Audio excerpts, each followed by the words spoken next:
Greetings, my fellow Westorians. I'm Aziz. With me is Ashea, and this is Valar Rereadis. Valar Rereadis is a journey through the books for people who have made the journey before. Brought to you by people who have made the journey many times before. George R. Martin has said before, and we'll say it again, this series was designed to be reread. We're your tour guides on this journey, but even we doing this full-time can't catch everything. So if you're watching live, you can feel free to ask live questions or drop comments about things that you noticed that maybe we missed. And of course, you can also send questions and comments ahead of time by joining us on one of our social media outlets, like Facebook, or Flick, or Discord, or Slack. And a big shout out to Joe Buckley of the Isle of Faces podcast, and Nina, Good Queen Alley with 1L, on Tumblr, for their invaluable assistance with the writing for this and almost every other Valar Rereadis episode. Join us on Patreon to support History of Westeros. You get things like bonus episodes. We are about to drop the Clash of Kings chapter-by-chapter version of Valar Rereadis, which is the edited version of all the episodes where it's each POV is done one at a time. So in other words, all the Sam chapters together. Well, yeah, there's you no said Sam chapter chapters by chapter, and I think really it's POV by POV. Yeah, you're right. That's a better way to say it. And I said Samwell, who is not in Clash of Kings at all. So my example wasn't very good, but I think you still get the point. All the Arya chapters together, all the Catelyn chapters together, which has the advantage of cutting out the intro and outro and all that. So it's really just the chapter discussion only. So it's a good way to kind of, especially if you go through Valar Rereadis twice, it's maybe a little more efficient that way. But that's available for patrons.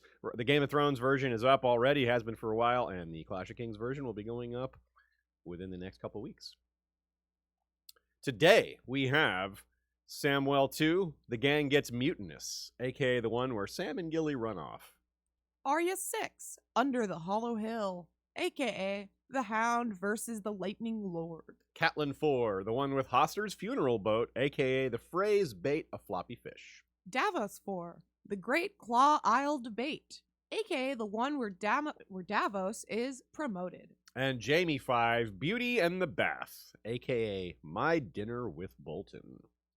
When I posted the schedule for A Storm of Swords on our Patreon page and on Facebook, this week, week 8, was marked ahead of time as particularly outstanding. We looked at the list of chapters and we're like, oh, that's going to be a big one.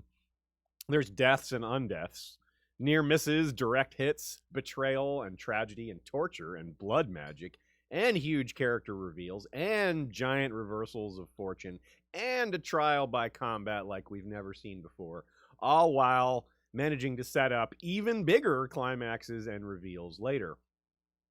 Now, even though we often hit 3 hours on Valar Rereadis, we all know there's even more that could be said about each and every chapter. Different perspectives and styles of analysis abound throughout our fandom. I think it's one of the things that makes this fandom so great, and one of the reasons we keep coming all back. Or we all keep coming back, rather. This set of chapters really reinforces that concept. There are several scenes in this grouping, and of course, this grouping is arbitrary. It's just the batch that we set out when we made our schedule. Still, it's this center portion of A Storm of Swords that people have done entire podcast episodes or videos or essays on single scenes within these entire, not let alone entire chapters, just seeing single scenes like, say, Beric and the Hound's duel, or the Great Claw Isle debate, which we have mentioned many times leading up to this episode. Another recurring, more on direct theme that we see, if you can call it a theme, or maybe it's just a recurring thing that's happening throughout these certain chapters here. Lots of burning bodies, or at least dealing with bodies. What to do with corpses is a thing that comes up, and sacrifice. Also, there's a lot of male tears. It's interesting, something to see. There's obviously not a lot of support for male tears in Westeros. It's seen as a weakness, which is interesting because that's not always the case throughout history. For example, the ancient Greeks, they were big criers. Achilles is portrayed as crying all the time. And even in A Song of Ice and Fire, this disparity is shown by the Carthene, who cry quite a lot. It's considered, in fact, a good thing to do, or at least it's a noble thing to do in public. But in Westeros, of course, knightly virtues, tears really aren't considered something for men. But Sandor, of all people, cries this chapter and other ones. Robb hides his face from the Freys to show his tear, or to keep his tears from being seen. Edmure cries over his father's death. Sam is nearly moved to tears in his chapter, and Jaime cried last week. So there you go. Lots of that going on. I also particularly want to draw your attention to the first sentences today. It's something we have made a pattern of, but they're really strong today. They're always pretty strong, but particularly strong this time, so keep an eye out for that. Ainsley Mecklejohn Griffiths gets us started with a super chat saying Ashay is the best, and that is very much true. Perfect sentiment to kick off our first chapter today. Samwell 2, the gang gets Mutinous, aka the one where Sam and Gilly run off. On the heels of the previous chapter, where we left off last week, Tyrion and Tywin and Pycelle discuss who should be the next Lord Commander of the Watch. They were assuming Mormont had been killed. At the time, we didn't mention Gior wasn't actually dead yet, but, well. And now he is, after this chapter, so I guess they were not too far off. Or maybe it's an example of chapters not being perfectly in sync with each other timeline-wise. Intentionally so. I'm not calling this a mistake, but just because the chapters are in a certain order doesn't mean that's the same order they happen chronologically. The first line of the chapter is, Up in the loft, a woman was giving birth noisily, while below a man lay dying by the fire. I mean, giving birth quietly? Is that, you can do that, but I wouldn't be if you're knocked surprised. Yeah, if you're knocked out, certainly. So that's a really powerful opening, the dichotomy of life and death, one life beginning while one life is ending. And Nina had a great piece to say about this, so I'll read what she wrote. The chapter opening between Gilly giving birth and Bannon dying really nicely sets up the reveal at the end of the chapter. Craster gives his male children to the others, and in turn, the others bring cold and death to the living. That doesn't seem fair, does it? Just as Bannon continues to complain of cold as he dies, it's a horrible cycle. And Sam being introduced in the middle of it foreshadows his role as a major force in helping to stop it. He's at least someone that is trying to stop it. Even people like Gior Mormont are kind of just like, well, it's Craster's house, and, you know, these are old things that have been existing a long time. At the end of this chapter, he takes Gilly and her baby away, helps them run off. And even more later, he's going to help fight the others more directly. And of course, he's already killed one, which puts him way ahead of the game. Continuing to mention the discussion with Tywin, well, he brings up that the Night's Watch is full of awful people. And when you look at this chapter, well, it's hard to argue with that point. It's not the best example of the Night's Watch behaving like decent people. If that notion of Tywin's was on trial, this would be Exhibit A for his side of things. If you recall our thoughts on Chet's prologue, you'll know the lead mutineers are the same ones who planned to kill Mormont and several others as part of that conspiracy. The idea of taking over Craster's was even mentioned. So these guys are kind of fulfilling the original plan that they had already set out to do. It's almost like they were looking for an excuse to fire that back up. Originally, of course, a big part of it was they were trying to escape in advance of being slaughtered by the free folk. Instead, they were slaughtered by the undead. Now, so there's less reason for them to need to do this, but a lot of them were pretty bad dudes, and they still have that prize that they had already claimed in their mind. They still want it. So Chet, though, he thought about how unfair it all was when he was killed, or right before he was killed. Some of these men, like Allo Lophand, who is Mormont's murderer, he probably did too. And that's exactly what I'm talking about. Him thinking, I still deserve to get that reward that we were planning on claiming. 9 Night's Watch men stay on at Craster's following the mutiny. Of them, 5, including Allo, head south through the haunted forest in a dance with dragons. These 5 men are killed by cold hands and, partially eaten by Bran as Summer, who's going to make an appearance in this episode. or next episode rather. And Varamir's wolf pack, of course, also is part of that meal. And then, of course, this would be the sow that the Ranger Cold Hands tells them that they're eating. In fact, it is people. There's a repeated conflict here. This will be the last time, which is putting up with Craster in exchange for shelter. How much would you compromise your values if someone offered you money? Well, for a lot of us, it depends, quite honestly, on how much money. But what about when it's your life on the line? What if it's, shelter or death? Or if it's not about just you, what if it's about making a decision that maybe compromises your values, but if you don't do it, it could mean the death of some of your friends or your brothers in arms. These are the kind of conflicts George loves to introduce to the reader and to his characters.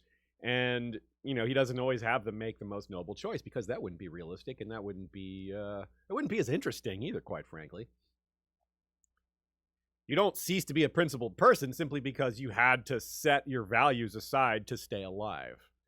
Some amount of pragmatism when it comes to survival has to be allowed for all of us. For any human being, you have to, I think, give some leeway, in my humble opinion, to, well, it was that or I died. You can't be like, well, you should have just died then. Right? That's just expecting too much of other people.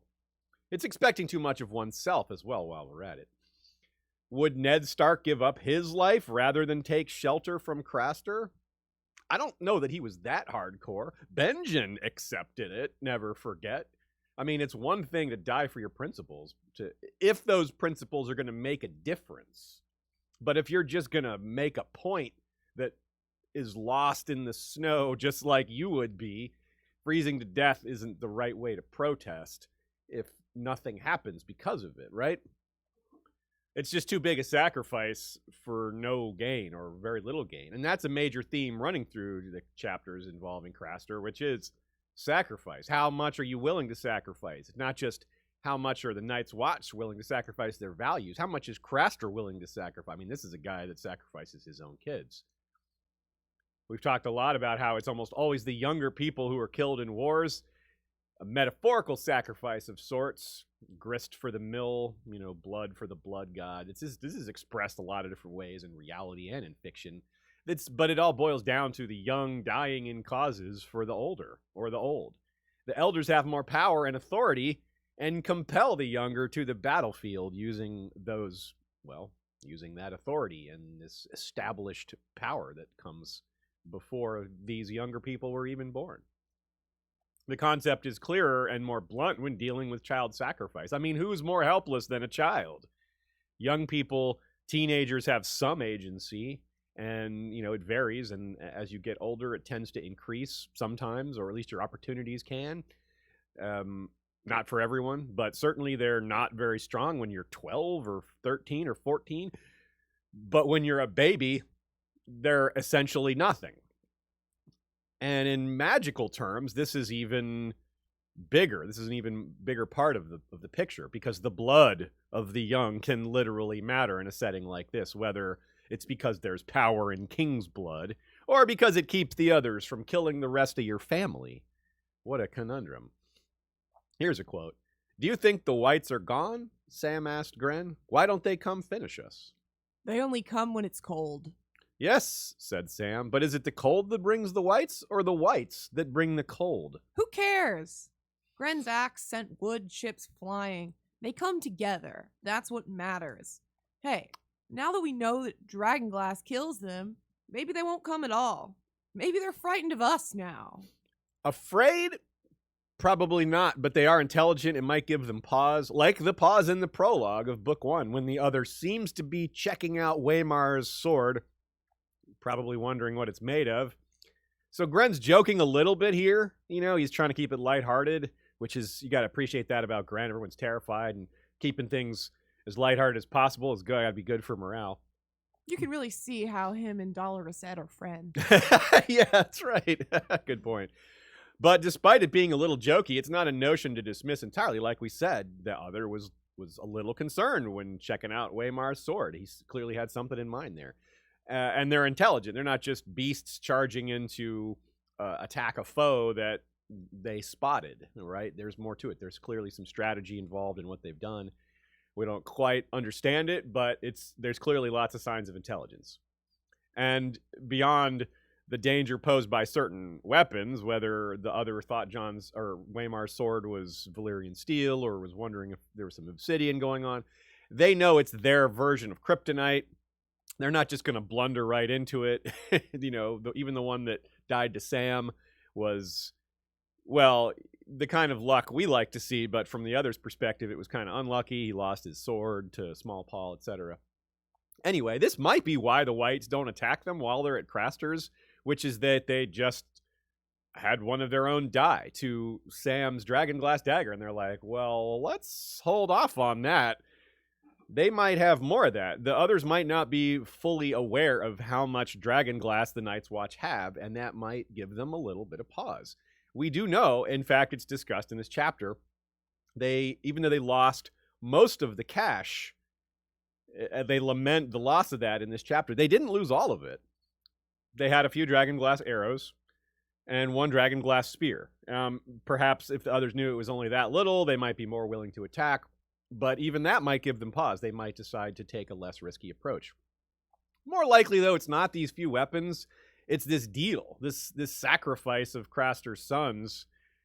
I mean, whatever keeps the others from attacking Craster is not canceled out by the Night's Watch being there, right? And they weren't afraid of Craster at any point, and they seem to be upholding some kind of deal with him over the long term. So we can't ignore that. That has to matter, I think. Craster made it clear that the others would not attack him, and yeah, I mean, the evidence does back that up. But if the others are after the horn, which is something we think is fairly strong as a possibility, we talked about it in Sam's last chapter, we're going to continue to talk about it, well, it might indicate that they are very strong with keeping their word, which is a strange thing to consider, because if it comes down to them getting that horn or breaking that deal, well, it seems that if that is the decision they're faced with, well, they chose to not break the deal. They chose to wait until Sam left Craster's and then attack him again. I think that's pretty interesting. Once again, it shows more of the potential for them having complicated thoughts and strategies, or obeying some sort of code or deal system, or if there's a more magical reason and they simply cannot cross the threshold to his house or something like that. There's other possibilities. Nina suggests a different idea here. She's not as sold on the idea that, say, I am, on the idea that the children created the others. She thinks there's room for some dispute there. I think that's definitely worthy of discussion. And she mentions that there's a long tradition of fairy-like creatures, the sea and all these other mythical traditions of certain beings stealing children or breeding with humans and taking those children for their own. Female-only fairies, things like that. They have to combine with humans in order to breed. So that, or stealing human babies, like we said. So that is maybe the tradition being represented here. And those are beings that aren't created by other fairies, for example. So there's a possibility that they're more distinct, that they're their own race, that they weren't created by the children. But that would still perhaps include, or would include, this notion of needing human children to further their race. And if there was a deal in place, if there was some kind of deal, whether it was a deal with Craster or whether it's some sort of magical barrier that they can't cross, well, if it's the latter, then that would still be in place probably. But if it's a deal, well, is it over when he dies? The minute his lifeblood flows out of him when he's killed, does the deal stop right there? And is that potentially why the Craster's wives are like, oh, you gotta go, and why the intensity of that need increases? Because they're, oh, now that Craster's dead, the danger is increased. So what is it that they say here? It's interesting to hear what the women say. Quote, "Where?" asked Sam, puzzled. "Where should I take her?" "Someplace warm," the two old women said as one. "You heard it here first. Aziz is two old women." Yeah, you've heard the person pretending to be one person who's actually two people in a raincoat. I'm two old free folk women Yep. in a Night's Watch shirt. That same phrase, someplace warm, is used by Giant when he declares that Bannon has died. He hopes that Bannon is gone someplace warm. Craster definitely doesn't subscribe to the lesson Tyrion taught Jon regarding the losing of one's temper at being called bastard, especially when you are one, right? That's what he said. Don't let them know that that can hurt you, because then they'll just do it more. It's really quite something that it bothers Craster so much that he appears to be ready to take his axe to Clubfoot Carl. In other words, he's ready to attack a dude that has several dozen brothers around him, several of whom are also furious and desperate and violent. So, yeah, Craster not playing it smart here. Recall that George Mormont suggested that the women had their own way out. They could kill Craster themselves. Remember the phrase answered prayer in regards to the new axe that they gave him? Ygritte seems to echo that sentiment. So, I mean, certainly a lot of free folks subscribe to that as well. But this is chintzy, right? Killing a man under his own roof. Isn't that supposed to be against tradition? I don't know the specifics of that law, right? Like exactly where is the line drawn? And that's another big question that is raised in this chapter, perhaps more than any other. It's just not clear. What is this code? What is Craster adhering to? What exactly, where did he learn it, right? It's interesting that he seems to have his own version of cultural codes here. No one else seems to have his exact set of beliefs, but they do seem to work in a strange way, in a way that nobody wants to duplicate, but it's hard to deny the effect it's had on the others.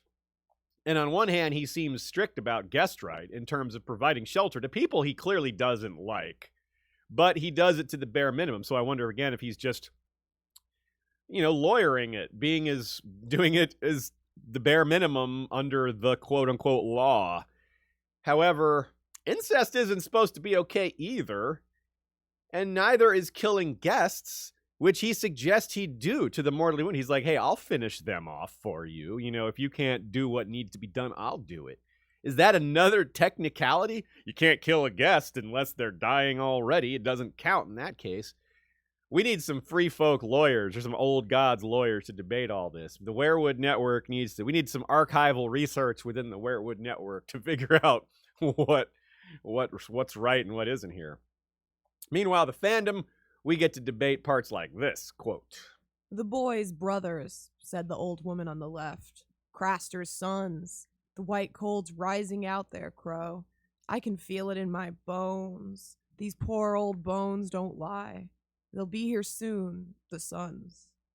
Are they really? I mean, are those really Craster's sons? I mean, it could be. I'm not disputing it. I just don't accept it automatically.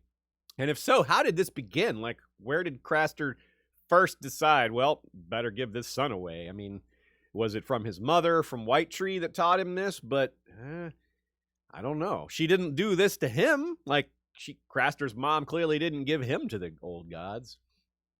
The old woman on the left is Fernie, and her mother is called the woman on the right.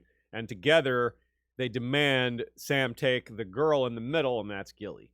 These women make a point of their honesty, how her bones don't lie, and how the oldest beat the lies out of Gilly when she was young. And to them, well, really to anyone, that is a good quality to have, an honest person. And of course, beating the lies out of her is downright gentle compared to, well, the rest of the existence of Craster's wives, let alone what happens to the sons. So they tell us very straightforwardly that these sons are the others, or among the others. It's not subtle, even a little bit. It fits what we've learned so far, that they're a creation, even if we don't know exactly how they're created, right? Some sort of supernatural process, like I said, could be Nina's take, that they're their own race that's maybe changed and evolved along their own ways, or maybe it's the somewhat popular idea that the children created them and maybe they got out of hand. So sometimes it's hard to tell where the supernatural begins and ends, though, right? Like, well, a great example is Mormont's highly suspicious raven. The raven's very talkative in this chapter. After Mormont calls for Sam and Sam asks, "Me?" The raven says, "Me? Me?" Like he's volunteering himself. Like, I know about Dragonglass. Me, this raven. I also know about the others. Ask me. And after Craster announces that he has a son, the raven says, "Son, son, son, son," which could be a way of saying that, yeah, Craster has lots of sons. You know, it's what I say every day it's sunny right now. Whoa. It's getting spooky in here. And the raven shows up again, as if in Cold Hands' vanguard, or perhaps leading Cold Hands. Either way, if this is the same raven, it lands on Sam's shoulder just before they're saved from a whole mess of whites. It tells him to run, which this is evidence that the raven is a proxy for Blood Raven, perhaps more so than just about any other raven examples. But we'll talk about that more in the next chapter when these events play out. Nina did a fantastic job in between these last 2 weeks of cataloging all the examples of the raven speaking. So we're very prepared with examples for that. But for now, we're not even sure that's the same raven. But we do know it's him here. The confirmed time that Mormont's raven returns is during John 12, which is during the election to Lord Commander, when the raven, adds his vote or actually does some canvassing. The raven does serious campaigning for John. Gren and Giant and Dolorous Ed try to get Sam to come with them, including slapping him. It's almost exactly like how he gives up, sits down in the snow and kind of just gives up and doesn't move and can't be reasoned with. He's shocked and frozen. But this time there's no Small Paul to carry him. And, well, that said, Small Paul will be coming, however, in the next chapter. Here's a quote. "The children of the forest use dragonglass blades," he said. "They'd know where to find obsidian." "The children of the forest are all dead," said Mormont. "The first men killed half of them with bronze blades, and the Andals finished the job with iron. Why, a glass dagger should..." And there's that interrupt the lore trick that we've pointed out to y'all, and if the pattern hasn't stuck out to you yet, well, by the time we're done pointing out all the times it happens, it will. So there's another. The lore is also obscured by the extreme tragic action of this chapter, with rape and murder and desperation and starvation everywhere, all around. It's easy to miss some or many of the various details regarding the others and Craster and the sons. I wonder if Gilly maybe has some knowledge about the others that she's yet to reveal. Nothing like that she's got as a secret.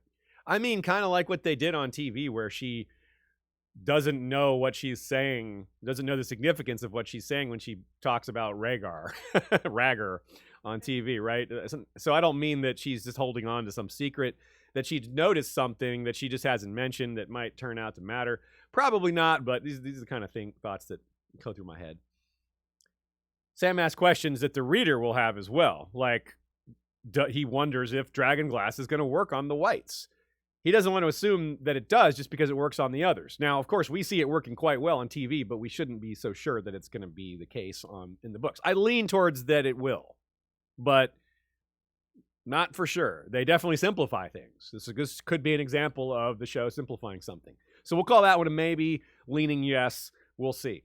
Sam is going to break his dagger on Small Paul next chapter, so you could think that maybe that's an indication it doesn't work, but Small Paul had armor on. The Dragonglass dagger broke on the armor, not on Small Paul's flesh, so that's an inconclusive test. It has to strike flesh for us to know, and we haven't seen that yet.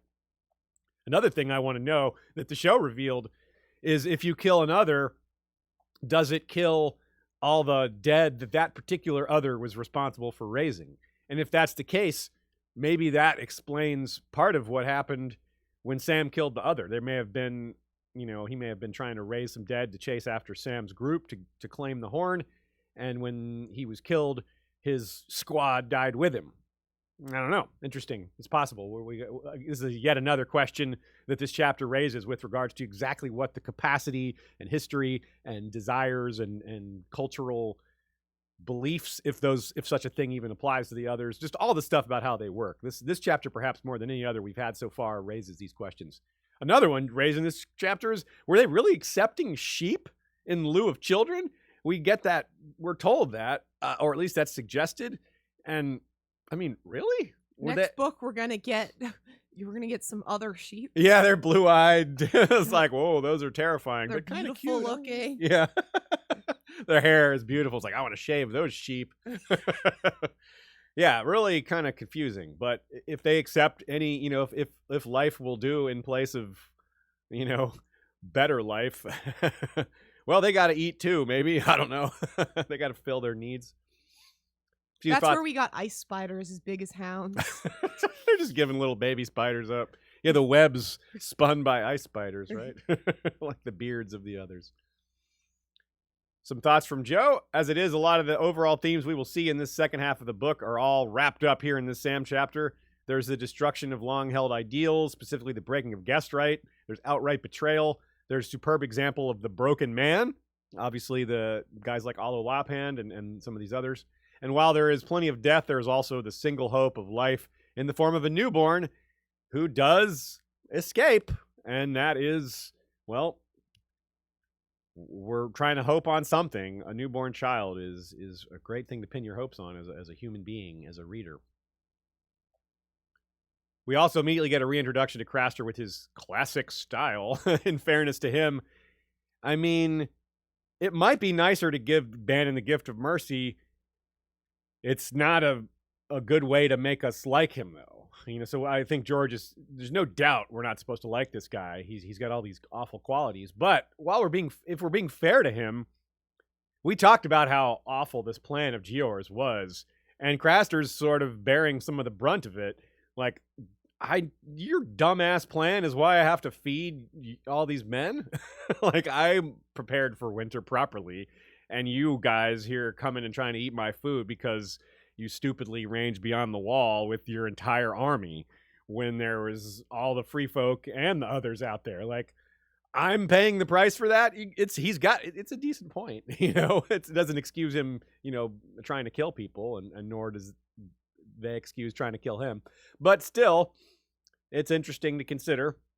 But there's so many things. If you really put yourself in the place of the Night's Watch, their morale has got to be just so incredibly bad.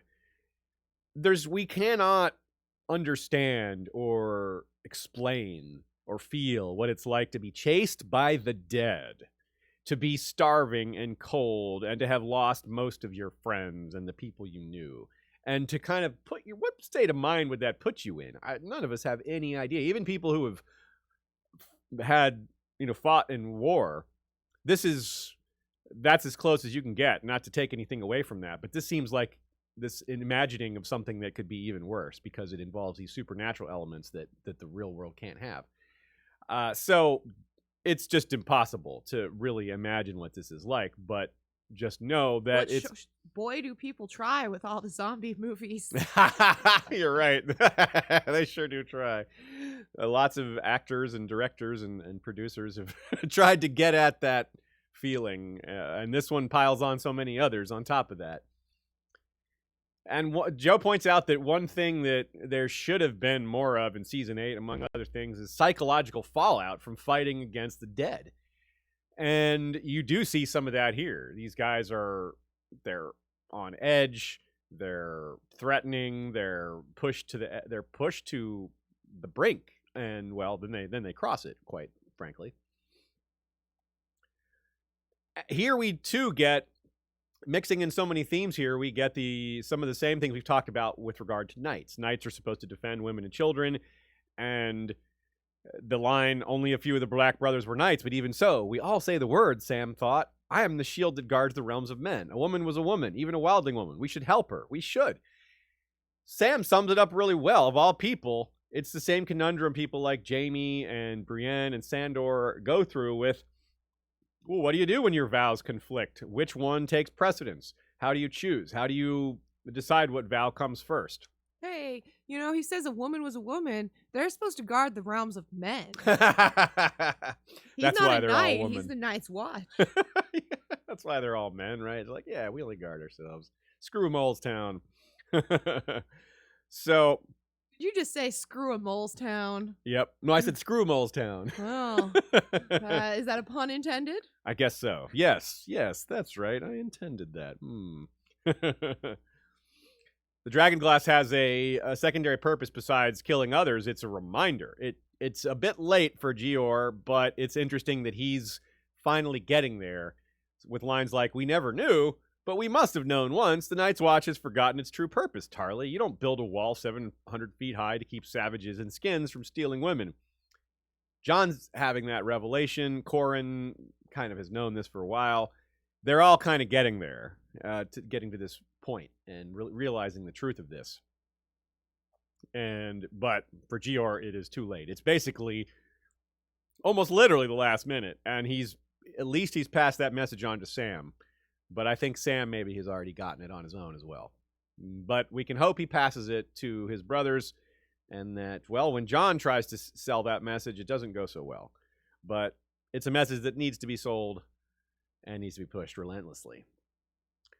Some more thoughts from Nina. The red wedding vibes she points to, they're all over this chapter. Certainly agree. Certainly the notion of observing guest right and not observing guest right, and having a crappy host, but not it being having a crappy host is still not reason enough to kill them. And just as much as Robb and Catelyn think they need the Freys and their bridge, the Rangers think, and the Night's Watch think they need Craster. But it's kind of selling your soul in a sense. You're when you lie down with dogs, you get fleas. It's very much in line with that sort of concept, and it shows. I mean, it's very similar. You've got the host attacking the guests first. In this case, the guests fight the host off because he's kind of an idiot for even trying. But of course, in the Red Wedding, the guests are massively outnumbered and unprepared, and Craster did this on a whim, whereas the Red Wedding was highly planned. But still, the gods, in terms of what we're told about guest right, it's the same. And even though there's lots of nuanced differences we could point to as humans in terms of the violation of cultural norms, it's the same. Also, a take on how interesting the gray characters are here. There's Night's Watchmen who join the mutiny and are also abusive towards the women, but there's some who are mutineers but decent to the women, and vice versa. It's a full mix of people who are maybe not good people, but they still have some lines they won't cross, or maybe they're good people that do a few bad things. It's all a matter of how you view good and evil and what makes a person gray. But it's very interesting to see George really get quite deep into this and throw a lot of conundrums at the reader. If you're paying close attention to what Night's Watchman is doing, it's pretty tough to judge a lot of them without throwing some nuance in there. But it's also really easy to miss them because there's so many characters, and it's easy. You can certainly be forgiven for not catching the nuance of Clubfoot Carl versus Alan of Rosby and Black Bernard or Brown Bernard and all these other characters who behave individually amidst dozens of individuals. Another element that's on the rise here, that's in the background, is starvation. Something that is alluded to here because the burning of a dead body smells like food. And we've talked a lot in, for example, our Manderley scripted episodes and in other places during Valar Rereadis about the onset of cannibalism, which is going to come because of all the extreme starvation and lack of food, plus just the cannibalism we saw tricked into people like Bran and maybe Arya and, well, Bran potentially more than once. But so this is a theme that's creeping up on us in small ways like this. This isn't a case of there's just no food anywhere. There's just not enough food there, or they're fighting over what food there is. Later, they're still going to be fighting over food, but in some cases, there just won't be any. The food will be the people, and that's going to be tough. That's going to be real tough. And I don't mean, human meat is tough like It's tough to chew. I mean, that's going to be tough to read. That's going to be difficult. So yeah, be prepared for lots of cannibalism in the Winds of Winter. And I imagine maybe by A Dream of Spring, they'll be back to eating regular food, but we'll see how that goes. Couple of super chats. Lady Dillsdale says, listening later, but love y'all. We love you too. Thank you for that. And Maura Lee, you are amazing, Apple. Thank you, Maura. We appreciate that. We've got cat photos coming for for you and all of our friends who love our cats. You could really tell that you were a cat owner when you said, if you lay down with dogs, you get fleas. Hey, that's the saying. No one who loved dogs would say it. Just saying. Lay down with cats, you get what? Ticks. Cat hair. Yeah, cat hair. That's very true. Get that for dogs too, though. That's true, yeah. Shannon0893 says, is there any significance to Mormont's Raven picking a hair from George's beard when he's urging Sam to return to the wall? Really stood out when listening to this chapter. I don't know. That's a good question. I've never actually seen anyone point to that as a potential piece, like a something that's meaningful.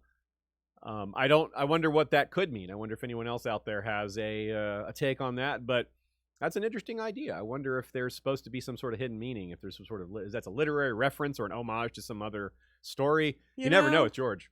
He if it's Blood Raven, he plucked an heir. I think Bran is an heir. I don't know. That's funny. That's my only guess. So that would be Jorah Mormont, right? Yeah, maybe Jon is the heir. Well, he does whisper about Jorah, like, be my, I want him to take that's my dying wish, Yeah. That's funny. Yeah, he could be talking about Jon. Yeah, he wants Jon to take over as Lord Commander. I mean, that is who he was grooming. Grooming Grooming for his to be his heir. Okay. This has gone too far. So, a lot of people have been made aware or caught it on their own, the references to Brienne and her ancestry as it pertains to Duncan the Tall, and a recurring phrase attributed to Dunk in the Dunk and Egg stories is "thick as a castle wall." That phrase has now been applied to Small Paul earlier in this book, and in this chapter, it's applied to Gren, who is another large person. Gren, thick as a castle wall, is said, and later in this batch of chapters today, Jaime is going to apply that directly to Brienne. So we're getting the thick as a castle wall treatment in this run of chapters, and it's not something that pops up a lot elsewhere. So although there is other evidence for Brienne being the descendant of Dunk elsewhere, pretty sure the thick as a castle wall lines come all in this run here, and I don't think they come again, but maybe there's one other example, besides, of course, Dunk and Egg. Great catch by Archmaester Rennie, who points to the lines when Sam says, "We don't know anything, really. I wish Jon was here. But Jon knows nothing." That's really good. I did not notice that. We don't know anything. I wish Jon was here. Nah, Jon would not be helpful. Tree Girl with another great catch that I never would have... This is one I never could have caught on my own, although people have pointed to this line as an interesting turn of phrase. The line is, "We could take him," someone squeaked. This is Sam. Sam is the one that is the someone here. So it's funny that Sam is the someone in his POV. It's like he's out of his own body when he says it, because he can't believe he's speaking up here. But Tree Girl points to the fact that it's a reference to Piglet of Winnie the Pooh fame, which is really poignant because Sam is Sir Piggy. Hey, nice catch. Very nice catch. Stefan B wants to know where the children get dragon glass in the first place. It's certainly raised in this chapter that they get dragon glass. They have it, that they're maybe the ones who supplied the cash in the first place, which I definitely lean towards very heavily. So it's a good question. Where do they get it? Well, I think there's a fairly simple answer. The caves that they live in, which is a big part of their existence, living in these very, very deep caves, should connect to the so-called fires below the earth. Winterfell has heat from its depths. I would imagine if you go far enough below Winterfell, you'd find some dragon glass. And, so I would guess this isn't too much of a trick to find it elsewhere. We have that great conflagration at Hardhome, which is maybe just some big fire, but there's some evidence that it was more than that it was maybe a miniature doom of sorts. And if that's the case, volcanic activity there would imply the presence of obsidian down there as well.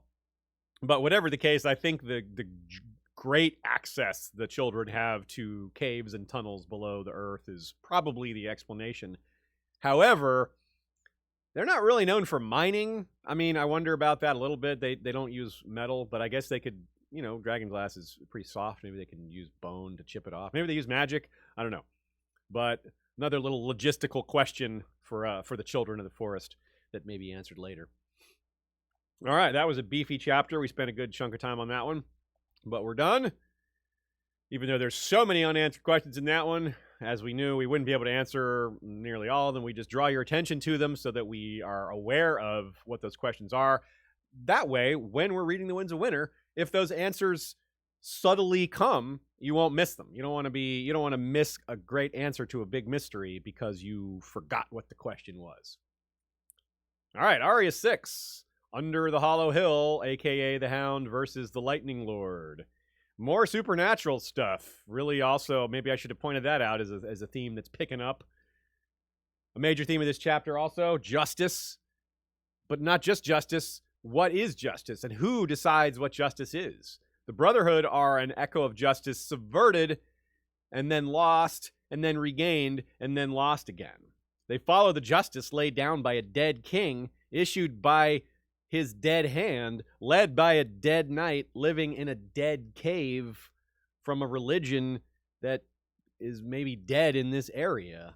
And isn't that kind of funny that they're laying that this is justice, that they're so attached to justice from an order from Robert? Well, in Robert's name, it was really an order by Ned, who was all about justice, but Robert wasn't terribly just. He was pretty arbitrary. So that's kind of ironic. Anyway, here's another line that's really awesome that has signs of duality and sends us to many other places all at once. Her eyes had grown accustomed to blackness. Arya's time in the tunnel below the Red Keep. Well, when she's overhearing Varys and Illyrio, I think of that when I hear that line. And it's notable for many reasons. We talked about how that might come right back around again. How she might go back to those tunnels and how that she'll deal with that darkness, maybe because she's got cat eyes, literally skin changing through a cat, or maybe she's just experienced with darkness and knows how to manage herself. And later, of course, she's going to lose her eyesight, which that to me is more about what this is suggesting, because here she's hooded, which is, I mean, you can see the inside of the hood, but it doesn't say darkness. It says blackness. Now, maybe to me, darkness is the lack of light, where blackness is just there's nothing at all. That's to me what pure blindness is like. And maybe I'm speaking out of turn. Maybe a blind person would have a different take on that. And of course, their take would be the one to listen to, not mine. But it's regardless of whether my take is accurate, I do think it's notable that the difference between darkness and blackness is suggestive. And George's choice of words here. The A Dance with Dragons appendix says Bran and Brynden and the children of the forest are in the caverns beneath a hollow hill. So we have a parallel, and perhaps what it suggests is, well, these are the types of places that the children used to make their homes from. And so Bran is living in one of those places, or staying in one of those places, and this is one of those places too. And of course, well, there's a lot of parallels between Beric and Bloodraven. This quote, also from A Dance with Dragons, brings us even closer.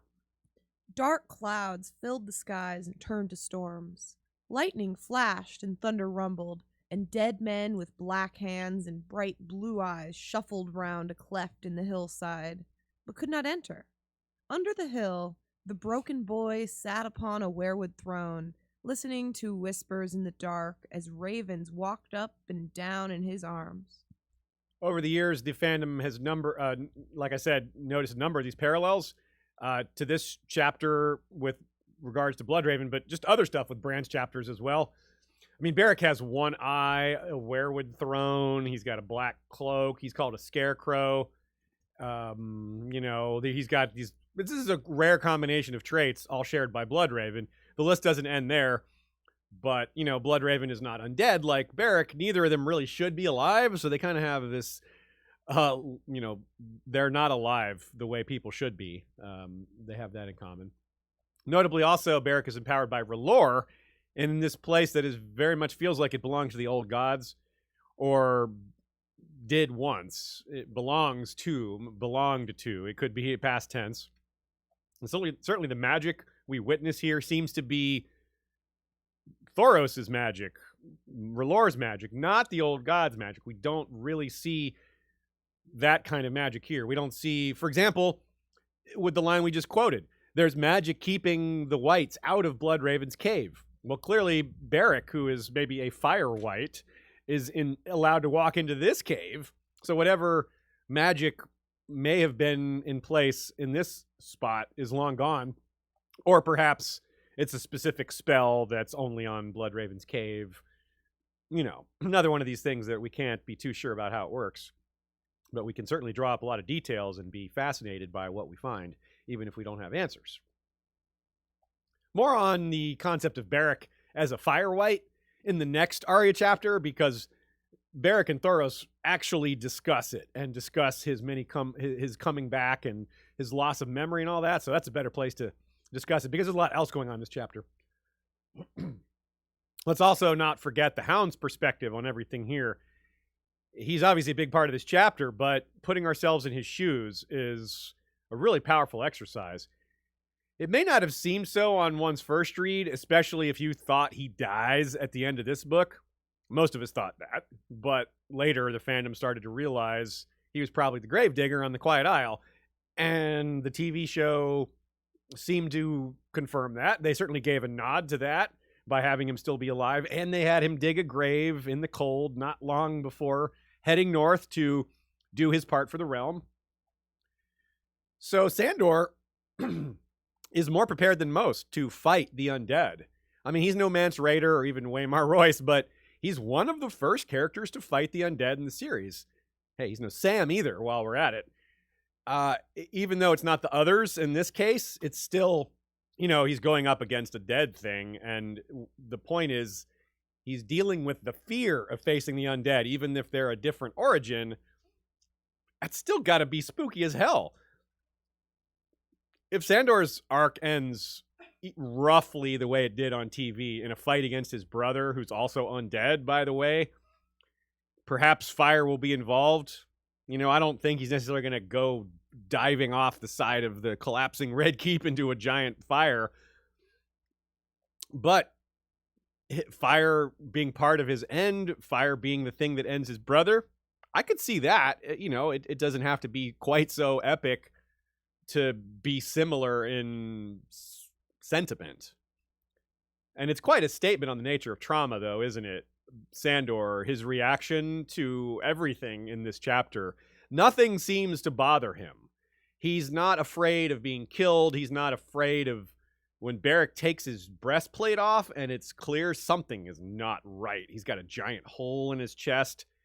It's a thing that should not be. It just doesn't fit the world. Sandor hasn't seen anything like it. Almost no one only the Brotherhood has seen this because they've gotten used to Beric.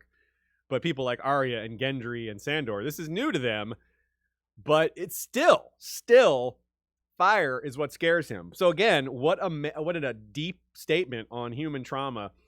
An undead being does not frighten Sandor as much as his childhood trauma. And this leads us to an interesting little conundrum here. Arya does not think justice was done. She's mad. She's like, I don't get it. I'm 100% certain the Hound is guilty. How the hell did he win this trial by fire? If justice won't be done by the gods, I'm going to do it myself. She grabs her dagger, runs at him, but then pauses. In a way, perhaps he did have justice. Quote, "You go to hell, Hound," she screamed at Sandor Clegane in helpless, empty-handed rage. Yeah. "You just go to hell." "He has," said a voice scarce stronger than a whisper.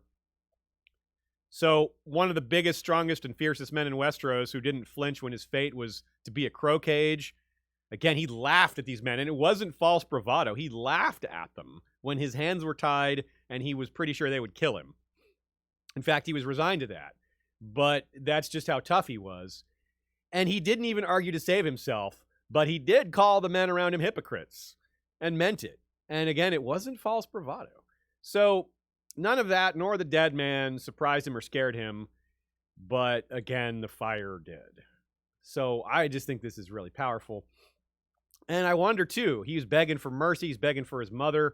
And that makes me think his mind was sent back to when his father's men pulled Gregor off of him. I feel like in his mind, he was immediately sent back to Gregor holding his face to the brazier. And Arya pauses, her rage just melts. And there's this quote. Arya looked at him in astonishment. He's crying like a little baby, she thought. With Sandor Clegane, George has given us an utterly masculine character who repeatedly cries. And this isn't some kind of joke. It's a statement on how men, I think anyway, are taught to repress many of the more violent, or vibrant rather. They're not taught to repress the violence, they're taught to increase the violence. They're taught to repress many of the more vibrant and powerful emotions, especially ones that are seen as weak. And when you repress that, when you don't have normal human outlets, well, that can become perverse. Repression can turn to things like rage. And Sandor is perhaps the best example of that in all of A Song of Ice and Fire. So what did I mean when I said maybe he did have justice done? A burned arm is not justice for killing a child. But if we're being honest, it's a much worse punishment for him than it is for just about anybody else. Prison, if we're being honest, is varying in its deterrence to crime. Some people are highly deterred by the thought of going to jail for a long time, but others are like, it's less scary. You know, some people would be like, yeah, well, that's not as bad as some other things that exist in life, or they just, their worldview is that that's a worthwhile risk. But the Hound, if this was a world where the justice system was normal in its application of fire to people for crimes, then the Hound would be the most law-abiding citizen. If it was completely normal to get burned over small crimes like stealing, your pinky gets burned. The Hound would be like the sheriff, or at least he would never break any laws. Do you think he feels the same way about branding, I guess? About brand? Oh, interesting. I wonder. But yeah, and I wonder how common it really is. Yeah, I wonder. That's a good question. I wonder how he thinks about that. It's a little different. It's heat, but it's not on fire. Someone in the it's a little getting ahead of ourselves. Let me scroll down briefly here. Someone brought up a really good point. Let me find it really fast here. From which chapter? From this? No, chapter? From this chapter. It's well, I'll find it in a minute, but I'll bring the point up now, and I'll give the credit to the person whose idea it was a little later. The idea is that it's just like how. Oh no, it's Joe. Yeah, here it is. Just thinking about day-to-day life with Sandor and how we don't credit the fact that in medieval society or medieval-like society like this, there's fires everywhere. There's torches just on every wall constantly. There's fire pits and braziers all over. And yeah, that is what Sandor was burned by. Like, it's like, well, when he has to cook his food. Yeah. Like, think about the thing that burned him was just a brazier. It wasn't some big fire pit. It wasn't some conflagration. It wasn't, we think about King's Landing burning and it scared him off, but it was a small fire that burned him, just a regular, ordinary little fire. So yeah, no wonder he's enraged all the time. It's probably stressing him out constantly, just fire everywhere. I never thought about it that way. Just he's constantly surrounded by it. That's pretty powerful. No wonder the guy's so angry all the time. So getting back into that, let me find my place. I scrolled down past where we were. Yeah. Arya's presence in the chapter is really crucial. While the Brotherhood accuses Sandor of murders, guilty, but the actual arguments as presented by the outlaws is pretty weak. They're blaming him for deaths he wasn't even present for. Yeah, he was on the same side as the people that committed these atrocities, but he wasn't even there. They name people he had nothing to do with. They name battles he was miles away from. You kind of take Sandor's side on this briefly, at least on that particular point. And Sandor points out the hypocrisy of it. He's like, I mean, there's awful people on both sides and you're not condemning them. Like, what's the deal here? He's really upset at the hypocrisy here. And you kind of see his point. But then, it all gets brought back by Arya pointing out Micah, which there's just absolutely no doubt of, which is so poignant because there's no wiggle room for, well, maybe he didn't do it. No, for certain he did. So Sandor, you could say he's guilty in a sense for keeping the Lannisters in power, despite knowing they're a terrible, murderous regime. But yeah, you can't lay these specific deaths at his door. And that's a big question here. What justice is appropriate for guilt by association? What justice does Sandor deserve? And what is the proper punishment for killing a boy under orders from the king, when the king is supposed to be the final say on the law? Like, how does that work exactly? And so it's really interesting that Arya goes from our observer in this chapter, which is appropriate. I mean, she's a young girl amidst all these adults who know a lot more about what's going on. They've seen more than she has. They're more directly involved in the conflict. They've got more at stake in a lot of ways. But she gets directly involved because she's got the best example of anyone there of a specific crime committed by the Hound. Now, this is also a conundrum because of this is a world where lords and ladies and kings decide what justice is on a case-by-case basis. There's less written law and more spirit of the law. In other words, letter of the law matters more in our world. That's part of why there's so many lawyers. But spirit of the law is what rules in places like this. Most people can't even read. Literacy is so uncommon, even amongst certain lords, right? So it's more about the spirit, like I said, like the general idea, the concept of what should be okay and what isn't. And it's up to these powerful people to decide whether someone has gone over the law or not. And that's actually an interesting argument. Henry I, I believe it was, didn't want to codify the laws. He wanted to keep it vague because he didn't want exactly what happens sometimes in our society, which is people, when they know exactly where the line is on what's okay and what isn't, they'll go right up to that line. They'll go right up to it without going over it. And that's not really what people want. That's not really ideal when everyone is just right on the cusp of okay, but not technically bad. Well, that's kind of bad, even though it's not technically bad. So you can see why that wouldn't be good for a policy. And you can see why that is an interesting back and forth. But I'm getting a little off the point here. But the point is still, how do you handle justice, arbitrary or not? It's difficult. It's an existential question, too, for Arya, because, well, quote, Arya could only think of Micah and all the stupid prayers she'd prayed for the Hound to die. If there were gods, why didn't Lord Beric win?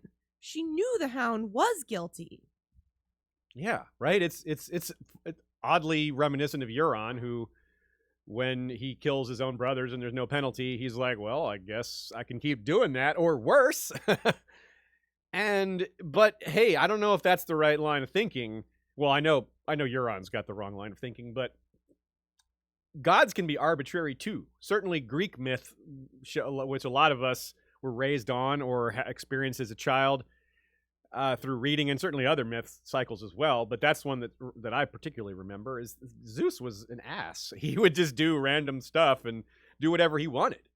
And that's a statement on beings who are so powerful that they aren't answerable to anyone. So this isn't necessarily evidence that there's no gods. It might just suggest they're arbitrary, or might suggest they don't care, or a combination of the above. Still, it teaches someone like Arya that, well, you can't rely on prayers. You can't rely on the gods. Maybe they'll help, but that's gravy, not something you can depend on. And, well, if we're getting the core of all this justice argument is Robert's arbitrary decision. And Robert's arbitrary decisions, quite a few of them, quite frankly, stank. But again, this was actually Ned's decision. So if kings are ordained by the gods, though, then that means, yeah, then the king is the law. So that's the system that is being dealt with in Westeros. It's the highest authority decides whether that's the lord, the lady, the king, the queen, or the gods, or the interpretation of the gods. So in this case, R'hllor has decided. Whether that's the truth of it or not, it's the perception that reigns true here. The Hound lives, that's that. R'hllor has spoken. Should we ask ourselves why? Yes, let's do that. Because we can't dismiss the idea that R'hllor is in play here. It could be that the Hound won because he's the stronger fighter. I mean, George has given us, well, he doesn't want us to believe that the just man always wins here. But it could be that R'hllor has plans for him later. Or, R'hllor Jar Martin, he's being kept alive because his sword, wielded here in the darkness below the Hollow Hill, will be needed against the greater darkness to come in later books. Well, whether it's fate or destiny or not, I do think the Hound is going to fight the undead again, and there will be darkness, and there will be flame, and I think he'll be a lot like the man he's mocking in this chapter. He's going to be doing a lot of the same things he's making fun of. He's going to be fighting for the people, and he's going to have some kind of purpose. And that's going to help with a lot of that anger. The Hound and... I wrote the Beric here. The Hound and Beric and Thoros had some really excellent conversations on TV, ranging from deep philosophy to the supernatural to hilarious banter, featuring some of that same style of mockery. Comic relief might be needed when the long night comes again. I mean, they were continuing to banter even when they were beyond the wall and things were looking grim. So, hey, good reason to keep Sandor around. And if he gets to banter with Thoros and some of these other characters, I'm all here for it. Maybe we get a little bit of a preview of that happens here in this chapter. Quote. I was less than I was, but more. A year in the wild will melt the flesh off a man. Would that I could find a tailor to take in my skin. I might look young again, and pretty maids would shower me with kisses. Only the brined ones, priest. The outlaws hooted, none so loud as Thoros. Just so! Yet I am not the false priest you knew. The Lord of Light has woken in my heart. Many powers long asleep are waking, and there are forces moving in the land. I have seen them in my flames. The Hound was unimpressed. The Hound, though, he occasionally deserves an amen for his blunt truths. This is no time for cynicism, Hound. As quickly as Arya is rejecting the gods here, how do we explain a resurrected man right at the end of the chapter?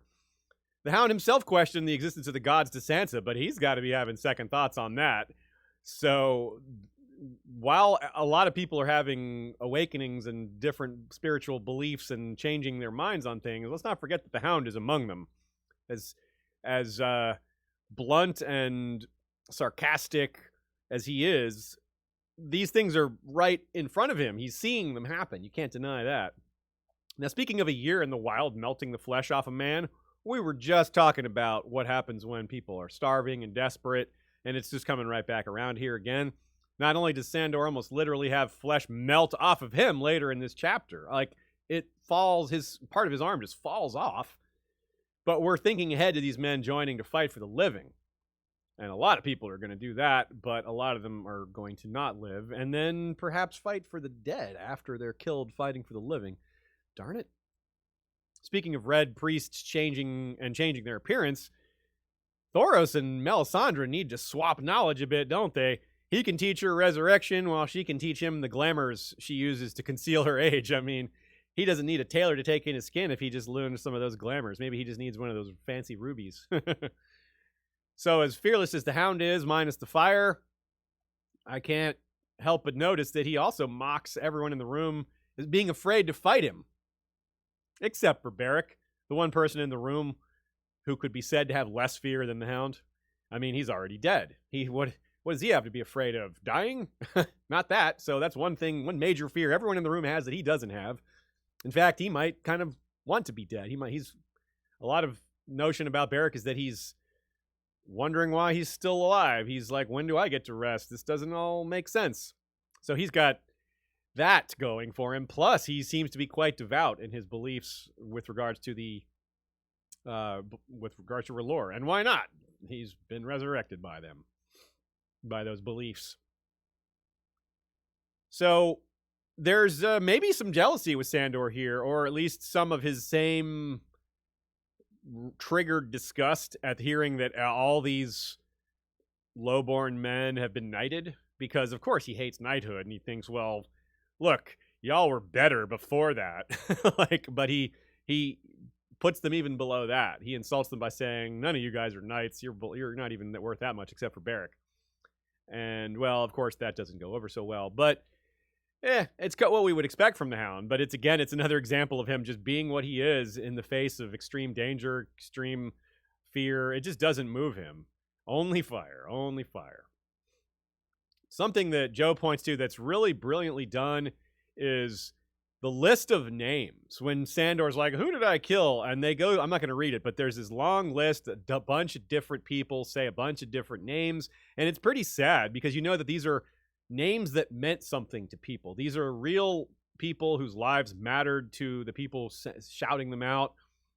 Harwin mentions lords he followed into battle. Jack B. Lucky names his siblings. Tom Seven Strings names a lot of people, and that's interesting coming from him because he's kind of comic relief sometimes, and yet he's being very serious here.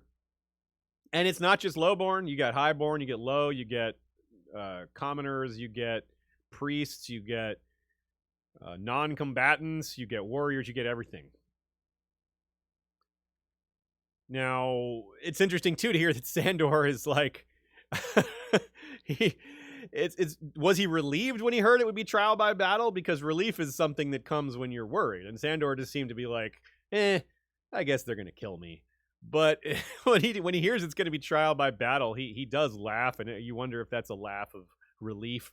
It comes off as mockery, but it might be like him concealing how worried he really was. Joe has a great line here. He writes that it's like telling Sansa that she can win her freedom by correctly labeling sigils.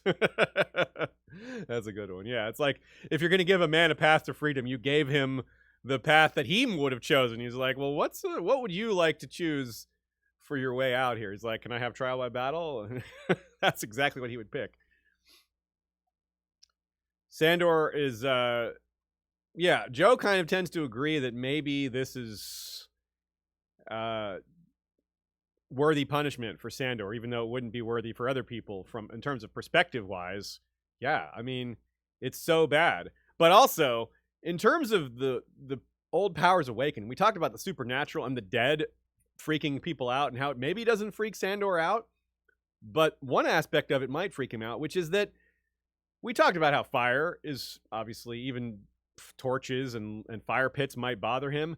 But now people are just conjuring fire. They're just like, boom, fire coming out of his hand, making his sword come alight. Like, come on.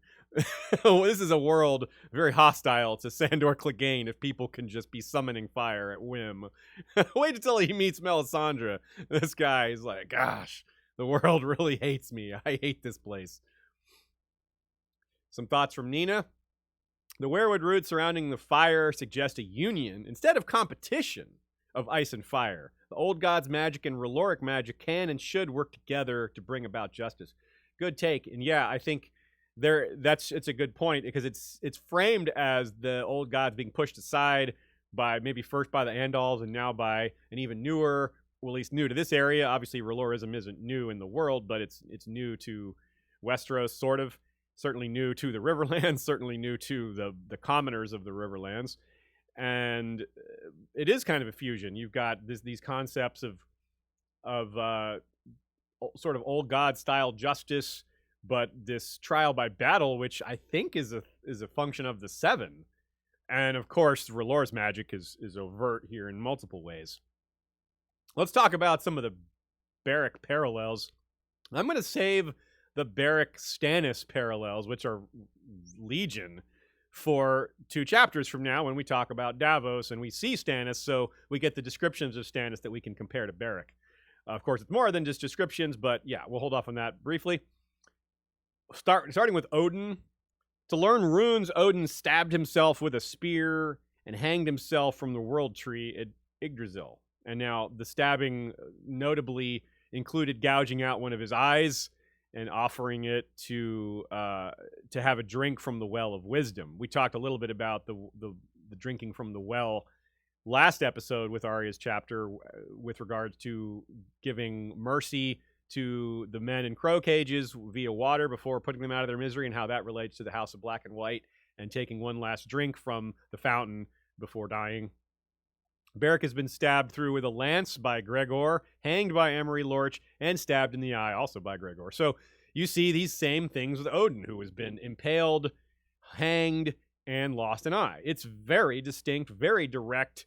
This is multiple things that all line up, and of course being brought back to life multiple times and having magical knowledge. But there's a twist here that Beric is losing knowledge as well, but it's knowledge of himself. He's not losing, supernatural knowledge. He's not losing knowledge of, say, how to fight or how to be at night, but he is losing Beric. He's losing the Beric of himself. He's forgetting his past and his personality and things like that.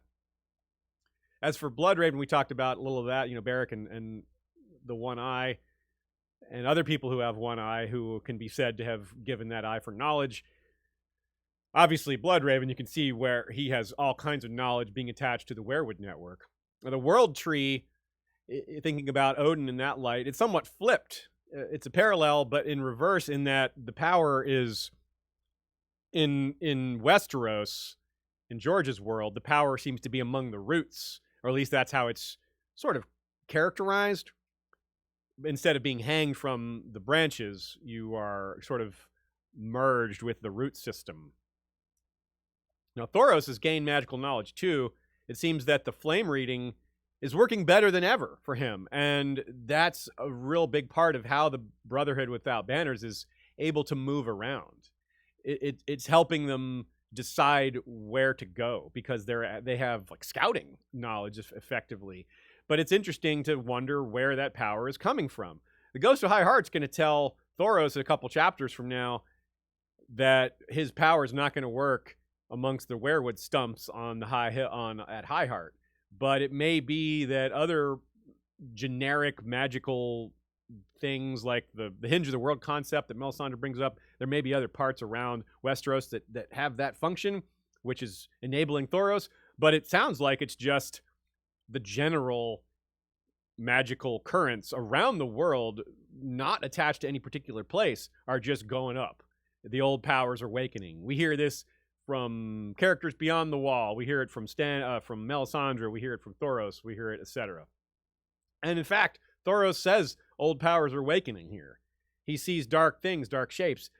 He's not very specific about it, but you wonder, is he seeing... Well, did he see the fight at the Fist of the First Men? Something that Stannis is going to say he just saw in Davos' chapter a couple chapters from now. Interestingly enough, people are seeing these things. So I wonder if Thoros is seeing any of that as well. We certainly know he sees it later, but is he seeing it now? Entirely possible, given he's seeing things in the flames that say, well, old powers are rising to him. Nina points out that he's Sandor, as he's fighting, his shield catches fire and he hacks it off of himself. He's literally cutting away his connection to House Clegane and those hounds. He's going to give up his vengeance against his brother later, presumably, when he gets to the Quiet Isle, and he's also going to drop that hound personality in favor of finding peace in A Feast for Crows. And you might even say that symbolically began with his capture, even though he didn't fully make the decision until later, because the hound's helmet, he's never putting that back on.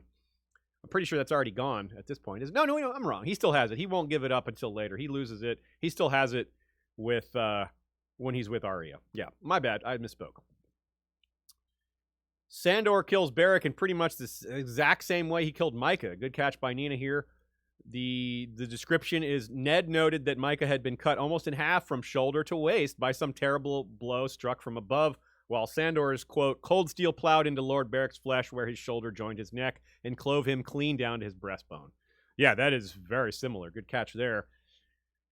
Sandor isn't the first wrong party to win in a trial by combat. We touched on this briefly before, but let's be a little more specific. Nina counts a dozen trial by combats that we've either seen or heard of, and by her count, it's we can't be exactly sure who's supposed to win, but it seems to be roughly about half the time. So almost exactly what you would expect, 50-50. So in other words, there's no evidence whatsoever that any gods are taking any role whatsoever. The evidence is exactly half and half, which would be what you would expect for no interference. We need to cross-reference it with their religions. Right. Is the R'hllor ones better, or the which gods seem to win out more often in these trials? Good point. At the end of this book, Gregor is going to win a trial by combat against Tyrion, despite Tyrion not being guilty. And Sandor instead is going to suffer something possibly worse than death, a reminder of his most fundamental burn or trauma. And he repeats the crimes he witnessed and committed with a grimace. It's like it makes him, it's like it is kind of like justice in a sense, because it's a state of mind that's making him admit his guilt. It's kind of interesting that this pain, this suffering, is bringing that out of him. It's like he feels like, oh, this is proof that I'm guilty. This pain, this suffering, I must deserve it, and so he's spilling all the things he thinks he's done wrong in his life as confession. So it's showing that some capacity for redemption in him, which of course we know comes more later. And perhaps this is part of why he's left alive. Perhaps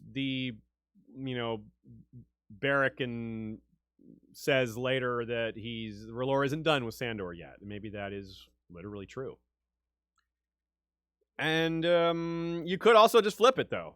Is this Beric Dondarrion? Is he worthy? Is this more about him, or as much about him as it about Sandor? Sometimes we consider the person on trial, but maybe we should consider the other person that's pitted against them, as fate has put them in this spot too. Destiny, maybe the gods, wanted Beric in this duel just as much as they wanted Sandor in, and they wanted to show something about both of these characters. Maybe it's a good reason to not think of these as one-sided. Beric has died 5 times before this, but every time has been in the just cause of defending the Riverlands against Tywin's agents of terror. You could argue that that's why he's being brought back, is that he's fighting the good fight. He's helping the commoners.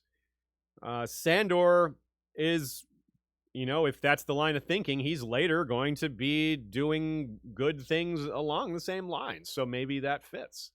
Yeah, it could be. Arya grabs the dagger ready to kill Sandor, as we mentioned before, but because of his suffering, it's because of his suffering that stops her. And interestingly, it shows some of her mercy, some of her capacity for mercy, but it's also foreshadowing and mirrored later. When he's dying at the end of his Storm of Swords, he says almost the exact same things. He blurts out the same confessions. And, well, actually, let's compare the quotes. Here we go. I did. His whole face twisted. I rode him down and cut him in half and laughed. I watched them beat your sister bloody, too. Watched them cut your father's head off. That was later. That sound you could be forgiven for thinking that's the one from this chapter. But no, that's the one that comes near the end of Arya's arc. This is what happens in this chapter. I killed your butcher's boy. I cut him near in half and laughed about it after. He made a queer sound, and it took her a moment to realize he was sobbing. And the little bird, your pretty sister, I stood there in my white cloak and let them beat her. I took the bloody song. She never gave it. I meant to take her too. I should have. So he's trying to goad her into killing him, but Arya's stronger than that. And she thinks, well, if those are the things you did, then you deserve to suffer even more. It kind of has the opposite effect in both cases. But in this case, she backs down because she is stunned by how much he's suffering, and the fact that he's crying just blows her mind. But later, it kind of has the effect that he wanted it to have here, except for that it drives her to the opposite decision. In both cases, he's crying and wants to be put out of his misery, but Arya views it differently based on the circumstances, even though so much is similar. In both cases, he's talking about Sansa. Both cases, he mocks Micah. In both cases, he's mocking. He's talking about how he laughed about killing Micah. Yeah. Interesting at the start of this chapter too. Speaking of Sansa and the song that she gave, that he says he took. There's this really sad line. The hounds had been all around them, sniffing and snarling, but Tom O'Sevens soothed them with his playing. which is the exact same point, right? The Hound's soothed by music. That's what happens with Sandor and Sansa. She soothes him with that song. It makes him cry, and he leaves and leaves her alone from that point.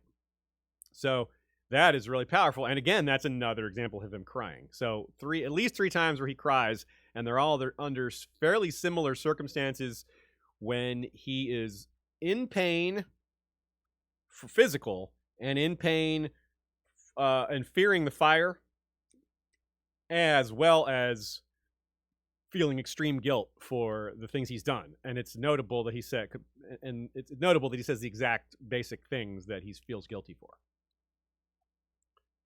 All right, thoughts from you guys? Violent Messiah 666 is also the darkness when she's the blind girl. Yeah, I think I mentioned that, but if I didn't, I certainly meant to.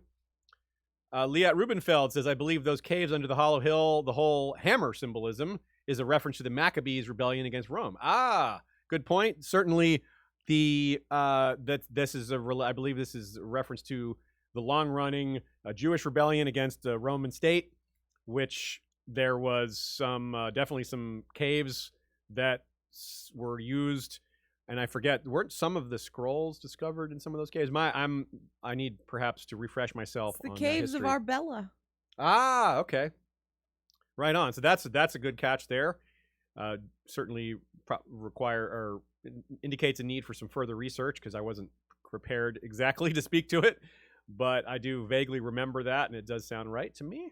Scott W., one of our excellent mods, points out a great quote from the World of Ice and Fire. The night in the White Wood, where supposedly the children of the forest emerge from beneath a hollow hill to send hundreds of wolves against an Andal camp, tearing hundreds of men apart beneath the light of a crescent moon. Ooh, yeah. Of course, the mention of Hollow Hill is important here. It's a very poignant and specific mention. You don't see Hollow Hill come up that often. But this, to me, as much as it reminds me of this scene, I think it even more reminds me of what we might expect from Nymeria. We've been waiting for a while for Nymeria's hundreds of wolves, maybe her pack of wolves, to take on some people, and it's probably going to be Andals that she takes on. You know, there's not a lot of overtly First Men people in these groups, but anyway, we'll be seeing about that. Keep an eye out for what the moon looks like. Crescent moon. I never thought about this. That could be a tell. If we're reading the TWOW prologue chapter and there's a crescent moon, watch out, y'all. Watch out. The wolves are coming. Tree Girl points out that Beric is listed as a scarecrow here, which I took as evidence, one of many pieces of evidence to link him to Bloodraven because of the whole crow thing. But there's an even greater reference point here, which is that Jon's about to use actual scarecrows on the wall as decoys, not that long from now, to make the numbers look bigger to the approaching Wildling army. So, hey, good catch, good catch. A couple people point to Greenbeard's line here, such an angry squirrel, which is, yeah, y'all don't know. And that is an understatement, I suppose. Some people wonder about Greenbeard, like, where did he come from? What's his deal? And we don't actually know. He seems to be a sellsword that came over because he's Tyrashi, and he seems to be a commanding figure. He seems to be one of the leaders, which implies experience. But we don't actually know where he came from. I would guess that he was one of the sellswords brought over by Tywin, that when he started doing the job he was brought over for, which was, you know, torture, rape, burning across the Riverlands, he was like, I'm out, and took the other side. But that's, again, just a guess. Interestingly, to compare Sandor to Gregor here, Beric says he has gone to hell, potentially, when he says that when Arya's like, he needs to go to hell, Hound.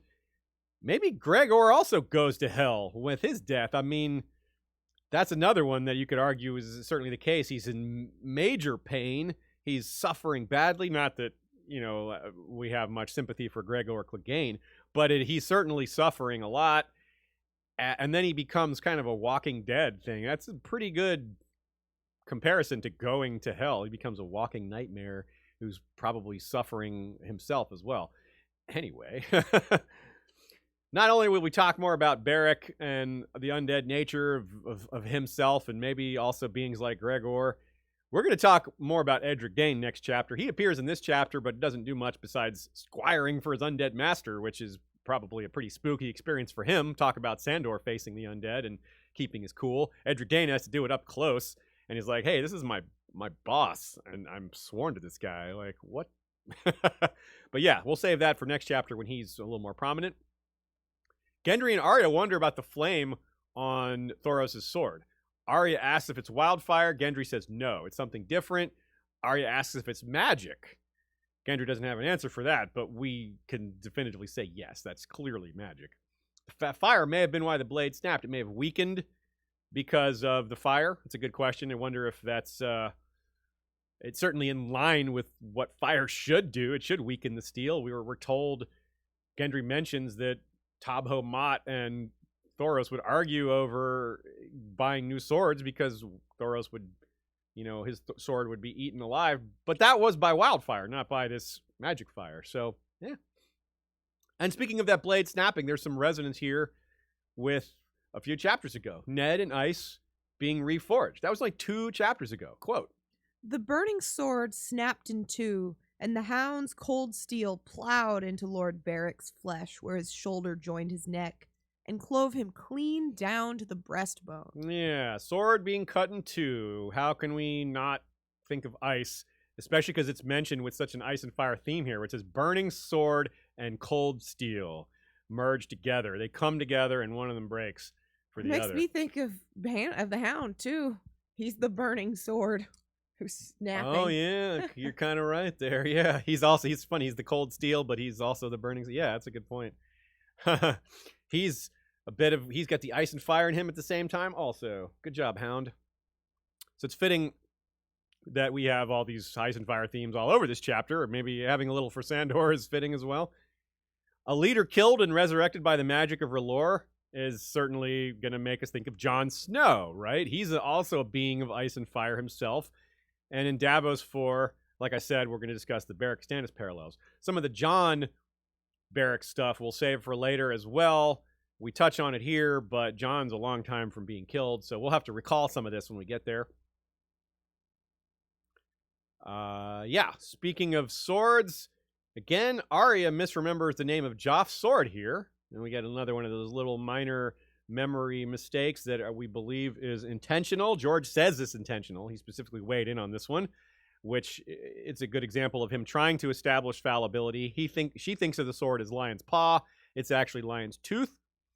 And it's funny because in the anecdote where George says he did this on purpose to establish fallibility, I missed this. Nina caught this. George says that he misremembers who misremembers Lion's Paw versus Lion's Tooth. He said it was Sansa that had that false memory, but it was Arya. So George is very meta with his false memories. And the Hound does it too. The Hound calls Micah Michael. so that was almost certainly intentional. It's funny because we call Michael Klarfeld Micah. Yeah, or Misha. Yeah, both of them. Yeah, that's cool. Good call. Yeah, he likes that nickname. I don't know if Micah. I never asked him when we met him in person how you say it when he writes it. Yeah, that's true. Yeah. And that is all. Another long, important chapter. I hope we covered it thoroughly for y'all, but if not, send in your thoughts that we may have missed, and we always have the opportunity to circle back when these themes come back around, or at the wrap-up episode at the end when we do A Storm of Swords as a whole. That is our chance to catch little things that we missed, if we missed them. Catelyn 4, the one with Hoster's funeral boat, a.k.a. the Freys bait of floppy fish. Hoster's floated downriver, Edmure sold up the river, without fully knowing it, of course, or his family wouldn't have done that. Here's the chapter. The first quote of the chapter. "Let the kings of winter have their cold crypt under the earth," Catelyn thought. Yeah, another powerful first line. A quirk we discuss in our Crypts of Winterfell episode is the peculiarity of the North using crypts when even the Tullys burn bodies. The idea that a body could come back definitely changes the calculus on corpse disposal, doesn't it? No doubt. It's a theme that comes up a lot. Corpse disposal, that is. In the last chapter, we saw Beric rise again. No need to dispose of that one. He was filled with fire. And elsewhere, dead bodies are literally burned. They're not filled with fire, they're actually on fire. And even in this one, that body's on fire. In Sam's chapter, burning bodies is discussed. It's important to do. In Jon's last chapter, the climbers who fell are burned. Jaime talks about burning bodies through his memory, thinking about wildfire. It's a pretty different context, but still, burning bodies, burning people. And of course, the full story of Aerys' wildfire plot is 2 chapters from now. And in the next chapter, which is Davos's, of course, there's discussion of burning people. Edric Storm, that discussion starts to creep up. And of course, the guy Davos starts the chapter sharing a cell with is going to be burned not too long after that either. There's also Ironborn vibes here, which kind of makes sense. I mean, not that the Ironborn and the Tullys and the Riverlands are linked culturally, but they do have water and bodies of water as a big part of their culture. Obviously, the Ironborn are a major sailing culture, and the Riverlands are, well, the Riverlands. The rivers are a big part of things. River Run is named after rivers, and it's surrounded by them. So, yeah, of course, that makes sense that this geographical feature, yeah, there'd be some, see why that would kind of overlap a bit. I mean, they used to be one nation, effectively. Yeah, good point. Yeah, so that's a great point. Of course, there's going to be cultural overlap there in particular. Yeah, you know what? I didn't even think to attribute that, but that's a great point. The Riverlands were ruled by the Iron Islands for 300 some years, and yeah, you could think that funeral customs might get a little closer in that time, especially because Harren Hoare thought of himself more as a Riverlander than an Ironborn. You know, he didn't really live the life of a reaver. He lived the life of a tyrant living inland. Yeah. So here's a quote that I want to draw your attention to. The weight of his armor would carry Lord Hoster down to rest in the soft mud of the riverbed, in the watery halls where the Tullys held eternal court, with schools of fish their last attendants. You really get the Ironborn vibes watery there. halls. Yeah, eternal court. Yeah, that is very similar, right? But with the Tully twist, because there are schools of fish. Yeah. Soft mud, it's got their twist on it. It's happier for sure. It's a much more pleasant envisioning of the situation. There's no wait, is that Cthulhu? I do wonder how much it varies from Riverlander's house to Riverlander house, because this is talking about where the Tullys held eternal court, Yeah. So I do wonder, yeah. Like, you don't expect Blackwoods are putting them on the river necessarily. No, They might be. They're probably burying them on the tree. In fact, that's what they say, and cairns and things like that. But what about, the Brackens? Yeah, there's some, there could be a myriad of ways they could do it, but they're not super close to rivers always, let alone are they their rivers that they would hold court over. Yeah, that's true. There would just be piles of bodies. There's another parallel to Sam's last chapter. We hardly even talked about it. In that chapter, Ulmer is talking about, giving archery lessons, and we had talked about Ulmer so much prior to the chapter, and in Jaime's chapters with all his business with the Brotherhood Without Banners and the Kingswood Brotherhood, we didn't even need to mention him in the chapter he actually appears in, because we talked about him so much elsewhere, and here we're going to do it again. The crosswind helped you. It blew more strongly when I loosed. You ought to have allowed for it then. You have a good eye and a steady hand, but you'll need a deal more to best a man of the Kingswood. Now that was Sweet Donald Hill, who we were talking, who I read the line from. And now remember, Sweet Donald Hill was originally one of the conspirators who did not participate in the mutiny, though. He was one of the examples of someone that had different reasons and wasn't in for just general mutiny. So this is pretty much the advice Edmure needed, isn't it? To allow for the wind, or, he just needed some archery advice. Quote, a narrow miss, no more than a handspan, and yet a miss. The others take it, her brother swore. The boat was almost out of range, drifting in and out among the river mists. Wordless, Edmure thrust the bow at his uncle. Something very deeply symbolic about this that I never really thought about. Maybe I'm making too much of it, but this is the first read-through where I've had this thought, and I don't recall seeing it elsewhere. It's entirely possible someone has had this thought elsewhere. This is a deep and rich and complex fandom full of amazing thinkers, but it's almost like this is saying what's happening to House Tully. Edmure's leadership we've talked about how it would be great in peacetime. I think he'd be a fantastic peacetime ruler, but in times of trouble like this, he's not ideal. And it's almost like we're seeing what his leadership is going to lead to. It's not quite there. It's not quite good enough. He's not quite the right man for it. He's almost good enough. His shots are close. But when the Blackfish takes over, that's more about the future of House Tully. He's the man that is needed at a time like this. He's the guy for times like this. He's a battle commander, a man willing to do dark things, a man willing to be kind of ruthless in battle, but also he's very dangerous and capable. And we can't help but think that, well, as Catelyn is watching him take over and do things the way they needed, to do what's needed, maybe she's going to be working alongside him, his undead niece, as she would be to him. And he could see him wreaking havoc with shots like this one. Imagine just, we haven't seen him fight. We just hear about how awesome he is. This is the one thing we actually see him do, and it's pretty amazing. It's a really ridiculously good shot. So I think symbolically it tells us the leadership of House Tully in the future, especially with Edmure being shut down in a dungeon, is going to fall to Blackfish. The future of House Tully also with Stoneheart. And, well, frankly, with the castle falling into the hands of the Frey Lannisters, well, yeah, that is... it's quite fitting. With Hoster gone, his children are left to fill their specific roles, kind of like Jaime and Cersei struggling after Tywin's death, but so we'll have to remember that when we get to it. Catelyn returning to her childhood spot, meaning being the Watcher, watching one last time. For Edmure, it's now stepping into the shoes of a lord while also dealing with the pain of losing a parent. It's really difficult for Edmure. Again, he's not necessarily ready for it, but he tells himself he is. Acts like he is. He's got the right attitude, if not quite the right skill set.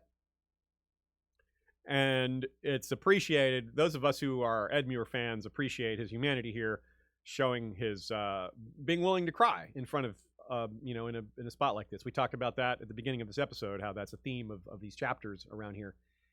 And interestingly, too, for Cat, though, it's so much sadder for her, as bad as it is for Edmure. She's dealt with so much more.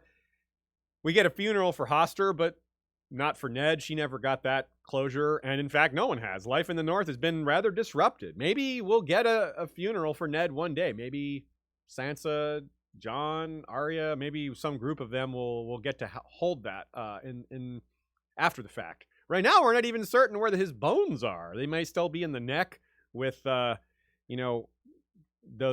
men that were sent by Robb. Actually, that hasn't happened yet, but as far as the end of A Dance with Dragons, that's where things are. Now, here's something more about Kat's descent, her trauma, and how things are just going so awfully for her. Quote, "How could he marry her after saying that in the sight of gods and men?" Now, this is part of what's so sad here is Kat's logic isn't great here. We pointed this out repeatedly. Tyrion's word is irrelevant when Tywin Lannister is in charge. Like, Tyrion can promise everything he wants. If Tywin says no, that's that. So Tyrion could have absolutely just refused to marry Sansa on principle, as we suggested, but then she'd have been married to Davin or some other Lannister. Let me correct myself from earlier. Ashea pointed out, the chat had pointed out my mistake last episode when I was referring to Damien/Damon, and I said, no, it's Daemon, not Damien. What I meant was Davin. It's these darn Lannisters with their similar names. Anyway, I described him accurately by characteristic, but I got the name wrong. So let me try to repair that damage by fixing that here. Roose kind of succinctly spells it out here 2 chapters from now. Quote,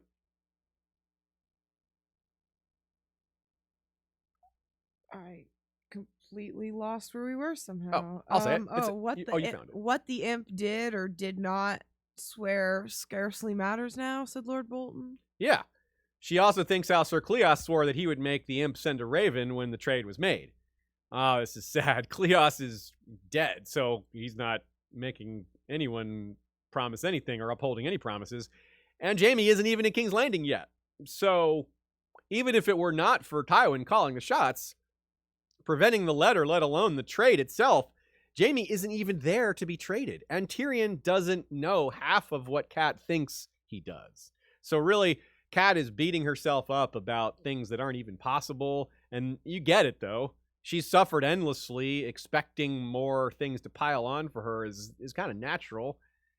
And while she was moving all over the first 2 books, we've talked a few times about how she's fairly stationary, and this one kind of stuck at River Run, and worse than that, not just stuck, isolated. Talks about how she's kind of stuck with her dying father, and now he's died.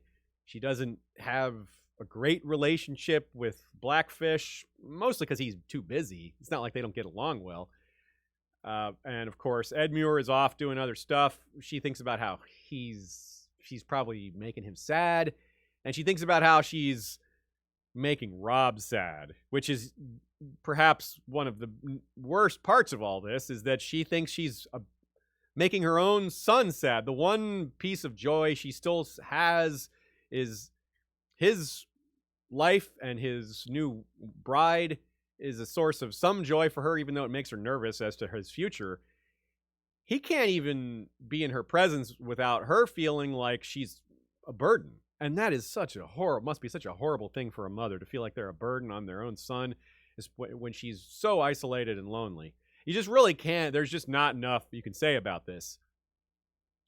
So Edmure's tears and Cat's continued sadness are extremely moving, and terrifying almost in the level of tragedy, but they are worse in a sense because we know it's about to get it's going to go even more downhill.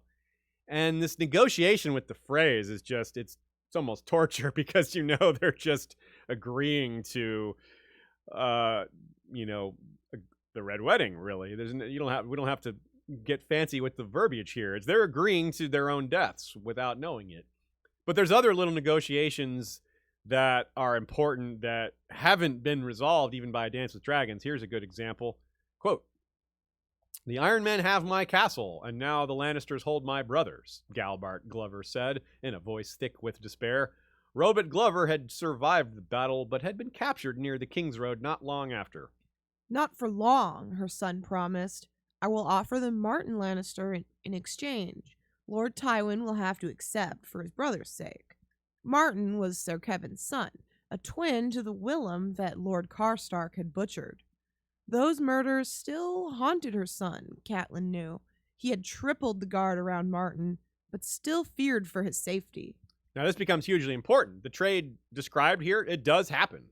And because of that trade, Robert Glover is free to head to Wyman Manderley and begin helping him make the North Remembers style plans. It's Robert that leads Davos from his cell to that private meeting with Lord Manderley. That is such a fist-pumping awesome moment. So this sets that up indirectly so far in advance.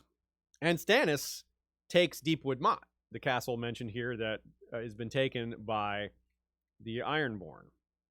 So Stannis returns it, and unfortunately by that time Asha has already sent Galbart's aforementioned wife and children to captivity on the Iron Islands, which is where they still are now.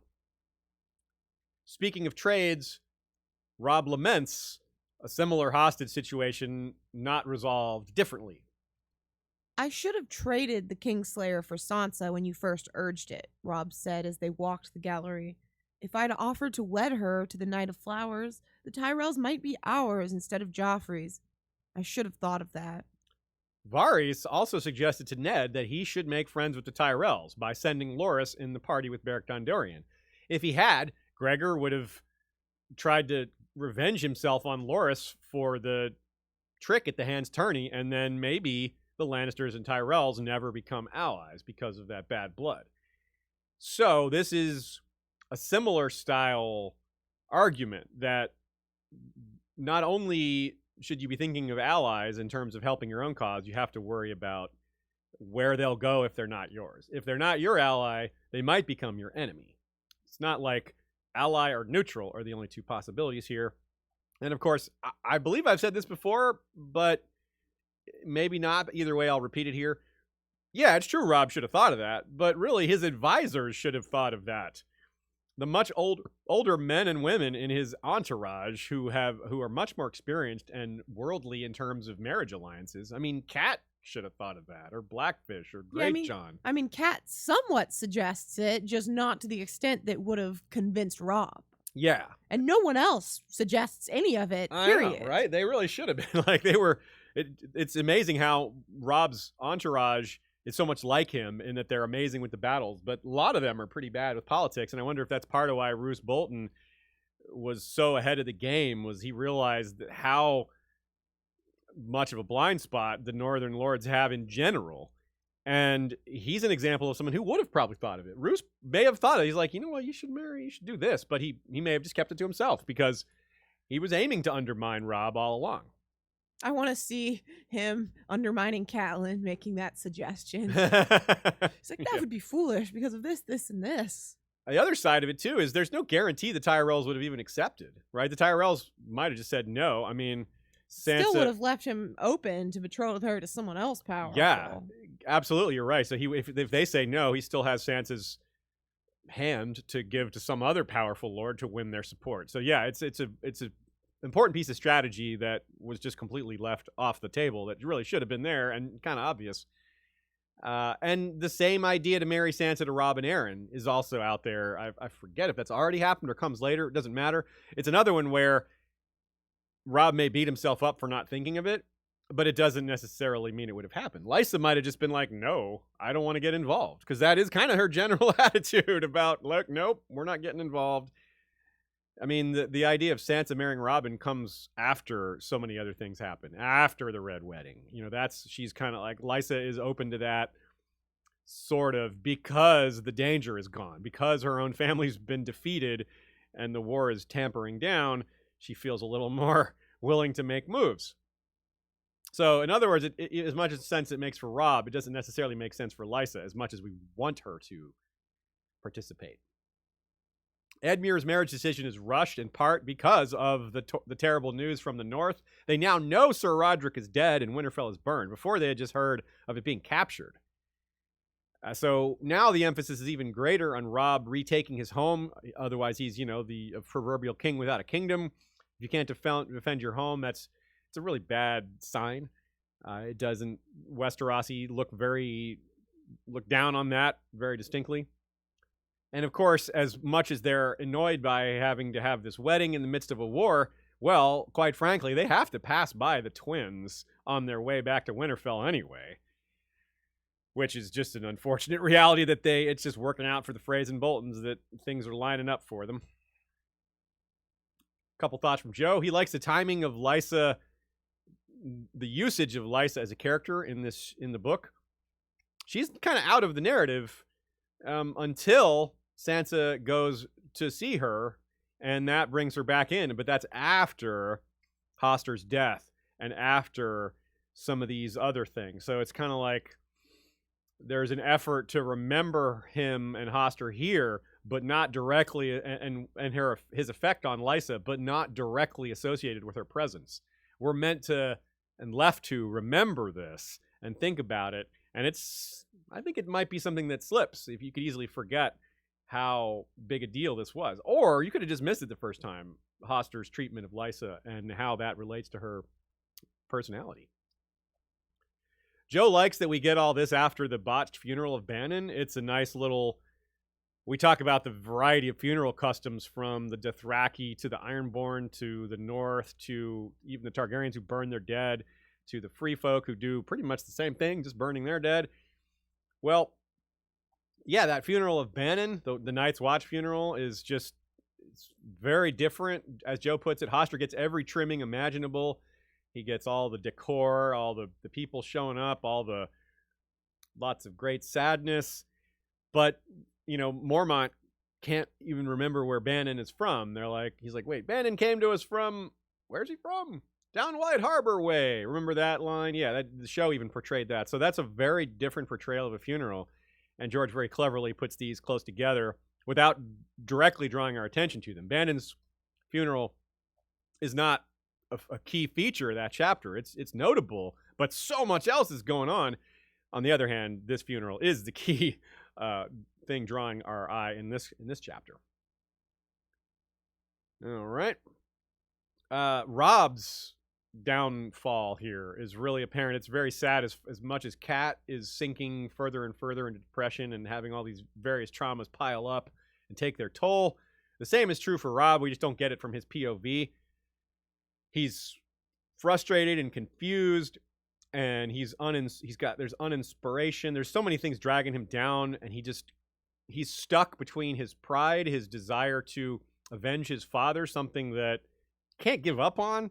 You just can't lay down your sword when your father was killed by the enemies you would have to lay down your sword to.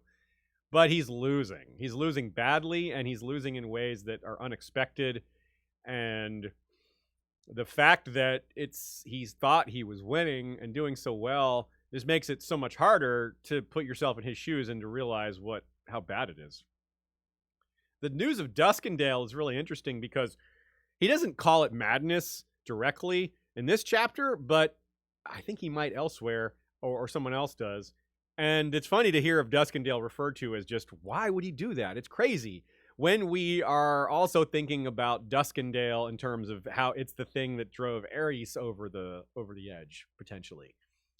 And maybe it's a little bit of the same for Robb. Not that Robb has gone crazy by any means, but it's interesting that Duskendale is such a big moment for Robb in terms of driving another wedge into his losses, another thing that's bringing him down. Just like there were so many blows for Aerys. Now, many of Aerys's were self-made, and of course, it's hard to think of sympathy for Robb next to the Mad King, because it's hard to feel sympathy for Aerys. But still, it's interesting to see some of these things line up. Of course, along with all the losses and battles and everything and political upheavals, the news of Sansa and Tyrion hits them both really hard, Catelyn and Robb as well. But Robb, of course, it's this what could have been. We talked about all the different marriages and all these different possibilities, and how we're talking about this is a thing that you cannot do as a leader. It's brought, even the TV show highlights this. You cannot second guess yourself. It's just, once you've made a decision, you can analyze it, maybe try not to make the mistake again. But beating yourself up over what could have been is just such a bad idea as a leader, because you have to, such an important part of being a leader is projecting the best part of yourself, leading by example, and having projecting morale and confidence is really important. So if you're just glum and down on yourself, it's gonna peter through the ranks. It's gonna have a trickle down effect. Robb being too hard on himself is going to also have an effect on his armies. All right, a few thoughts from Nina. The two lords who go most into the water with Hosters. It's amazing how George takes advantage of scenes like this to show subtle loyalties and power games and power dynamics. Tytos Blackwood and Jason Mallister are the two who most resist the Lannisters following the Red Wedding, and those are the two who are most prominently lowering this boat in the water, as if they are the most loyal, the most dedicated to the cause. And, well, you also have houses like Bracken and Vance and Mark Piper's father, Clement. They bend the knee after the Red Wedding, but unfortunately, Black Walder Frey besieges Seaguard, which forces Mallister into bending the knee as well. And then, of course, we get the scene with Jaime specifically going to Raventree Hall to get Tytos to kneel. But we see how it takes a lot. They are the last, among the last to kneel, and the first to help with Hoster's funeral boat. A funny, kind of ironically funny line that comes up when they mention the line that Walder Frey that he lost his heart to beauty. Just like they're kind of playing off what Robb did with Jane. It's like, oh yeah, we get it. Yeah, Lord Walder, he also lost his heart to beauty. This is total bull. Walder's marriages have been all about dynastic advantage. House Royce, who are the second most important vassal house in the Vale, probably. House Swan, who are one of the most senior Marcher Lords. Crakehall, one of the most prominent vassals in the West. Blackwood, of course, we just talked about how big a deal they are. They're obviously really important. They're one of the few houses that's held a crown before. The Wents are masters of Harrenhal, which is a really big family, of course. And that's and then of course Nina mentions that the Ehrenfords, who are the most recent marriage, that's probably the closest we can get to losing his heart to beauty. But again, he's not losing his heart. It's just him showing off marrying a young woman, and he's like, I can still have kids. That's Walder's pride. There's some irony, some sad irony in Catelyn thinking that it's the Greyjoys who are the more implacable enemy, not the Lannisters, because, well, it's the Lannisters who are really trying hard to kill all the Starks. Part of this is Catelyn's misconception of thinking that it was the Greyjoys who killed Bran and Rickon, when in fact they're not dead, and it was Ramsay's idea to do that. So really, she's got the wrong impression, but that's because of missed information. And of course, it's even worse when she realizes, she doesn't know yet, but it's even worse when you add in the fact that it's the Lannisters plus Littlefinger who are making fake Arya, who are trying to really undermine the Stark family by just setting them aside entirely for a fake. And of course, the marriage to Sansa and Tyrion is part of that as well.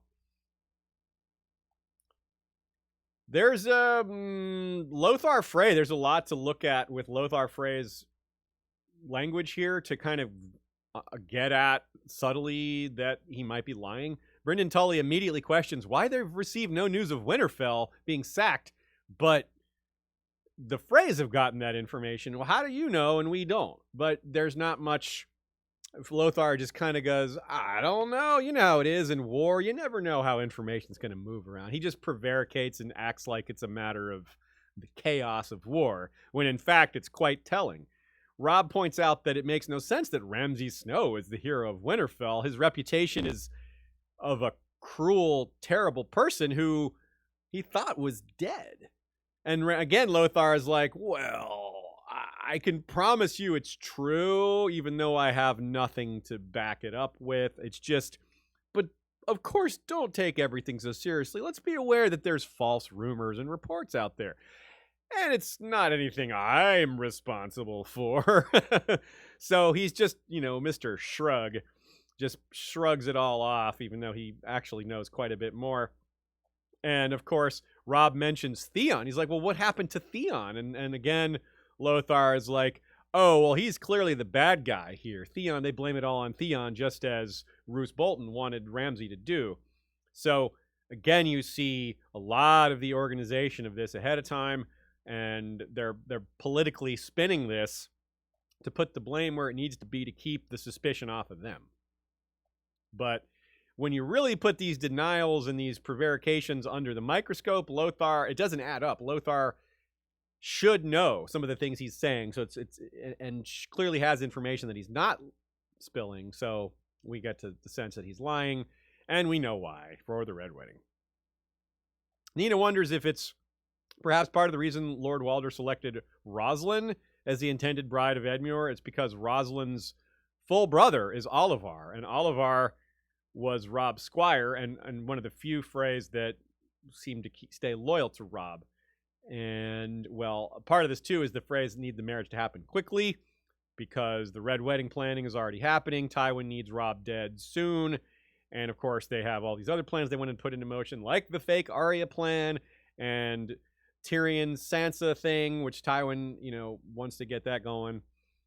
So, Robb, again, is showing his intelligence, but not quite going far enough. He sees the flaw with these arguments, but he doesn't suspect he's being lied to. He understands that these stories don't make sense, but he falls for Lothar's prevarications about how it must be just the chaos of war and the way the messages are out of whack and rumors getting out of control. Robb was almost there. He almost figured out that he's being lied to, but unfortunately he fell for the bigger lie to conceal the lie. And of course, Catelyn, same problem. She suspects something is up here, but doesn't go far enough in her suspicion and does not understand what she's facing. Worth noting also that lame Lothar Frey is from the Blackwood branch of the family, so we got another Blackwood connection here. but he's clearly more loyal to his Frey side. Yeah. And another example, just like we saw perhaps in the North, in the Sam chapter, that some of the guys who were not mutineers are still kind of scummy, and some of the mutineers were actually not so terrible when it comes to treating the women. Maybe the same is true here, that just because you're a Blackwood doesn't mean you're a good guy. A few random thoughts here. Ash and I have visited the location where this scene was filmed on television. Yes, it's called the Coil River. And we filmed, Christina did a little Red Fork Flow rap. That's right, Lady Triple. You can find that on our Stories from Ireland video, which is a rare video that does not have a podcast version. We have so many pictures and videos in it. It doesn't really work as a podcast only. So check that out if you missed it. Good stuff. Lots of we got lots of shots of lots of filming locations, not just the Coil River. Here's the not line of this chapter. We all want Lord Walder to die happy. Just take the last word out. We all want Lord Walder to die. You don't need just die, happy or no. Yeah. Catelyn thinks this sarcastically, of course, but the chaos that will likely come when Lord Walder dies might indeed be a sight to behold. And I'm doubting he dies happy myself, though. But yeah, he wants his family to be peaceful and to be loyal to each other upon his death. It's the perhaps one redeeming quality he has, but it is not going to happen because he didn't really instill that in enough of them. He only really instilled it in his heir, and his heir is dead. Here's the Raven calling the kettle black line of this chapter. Note Catelyn's line here. She is speaking to Edmure, but she could just as easily be speaking to the camera about Edmure. Quote, Edmure was seething. They're as much as saying that my promise is worthless. Why should I let that old weasel choose my bride? Lord Walder has other daughters besides this Rosalind, granddaughters as well. I should be offered the same choice you were. I'm his liege lord. He should be overjoyed that I'm willing to wed any of them. He's a proud man, and we've wounded him. The others take his sorry. Edmure really wanted to get this in there. The others take his pride. I will not be shamed in my own hall. The answer is no. Okay, Edmure, the others can have Walder's pride, but who's taking yours? I will not be shamed in my own hall. He should be happy I'm willing to marry any of them. Like he's not wrong. He's not wrong, honest. but he's clearly very proud also. Yeah, he's very proud, and he's, all blustery right there. But he's also very much not wrong. That's true.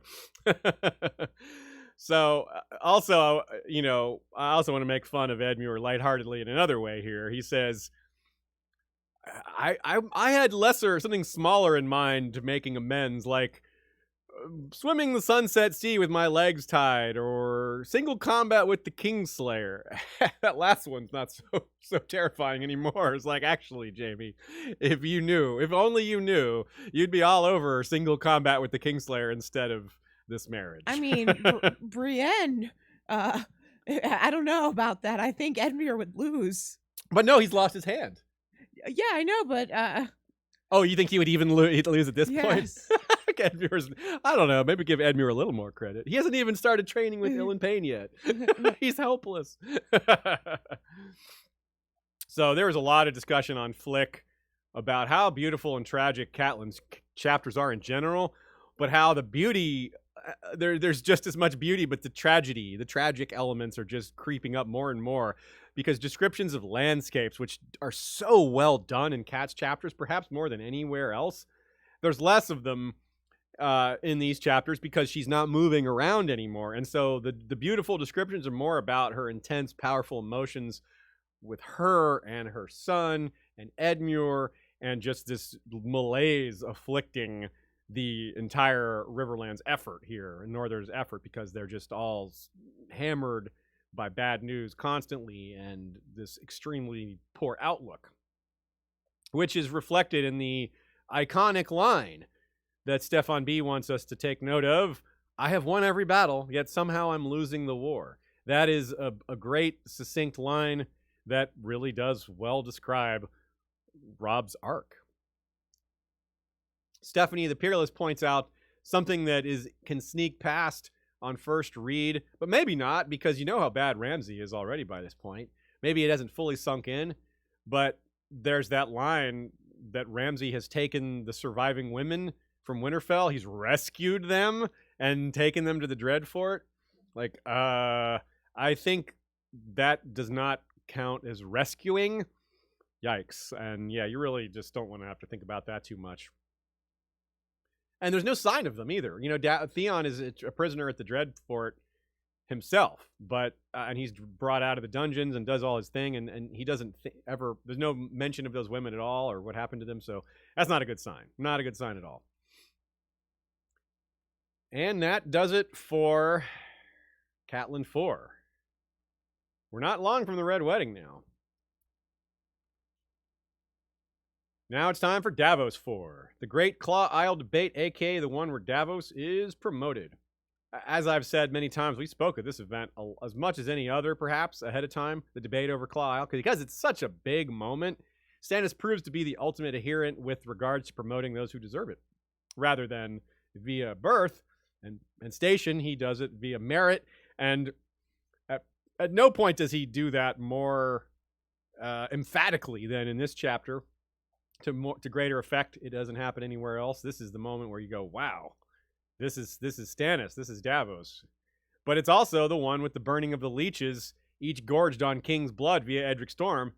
And so it's kind of like one of Stannis' greatest moments, followed up by one of his almost worst that may foreshadow him following through with something similar in the burning of an innocent child later in the series.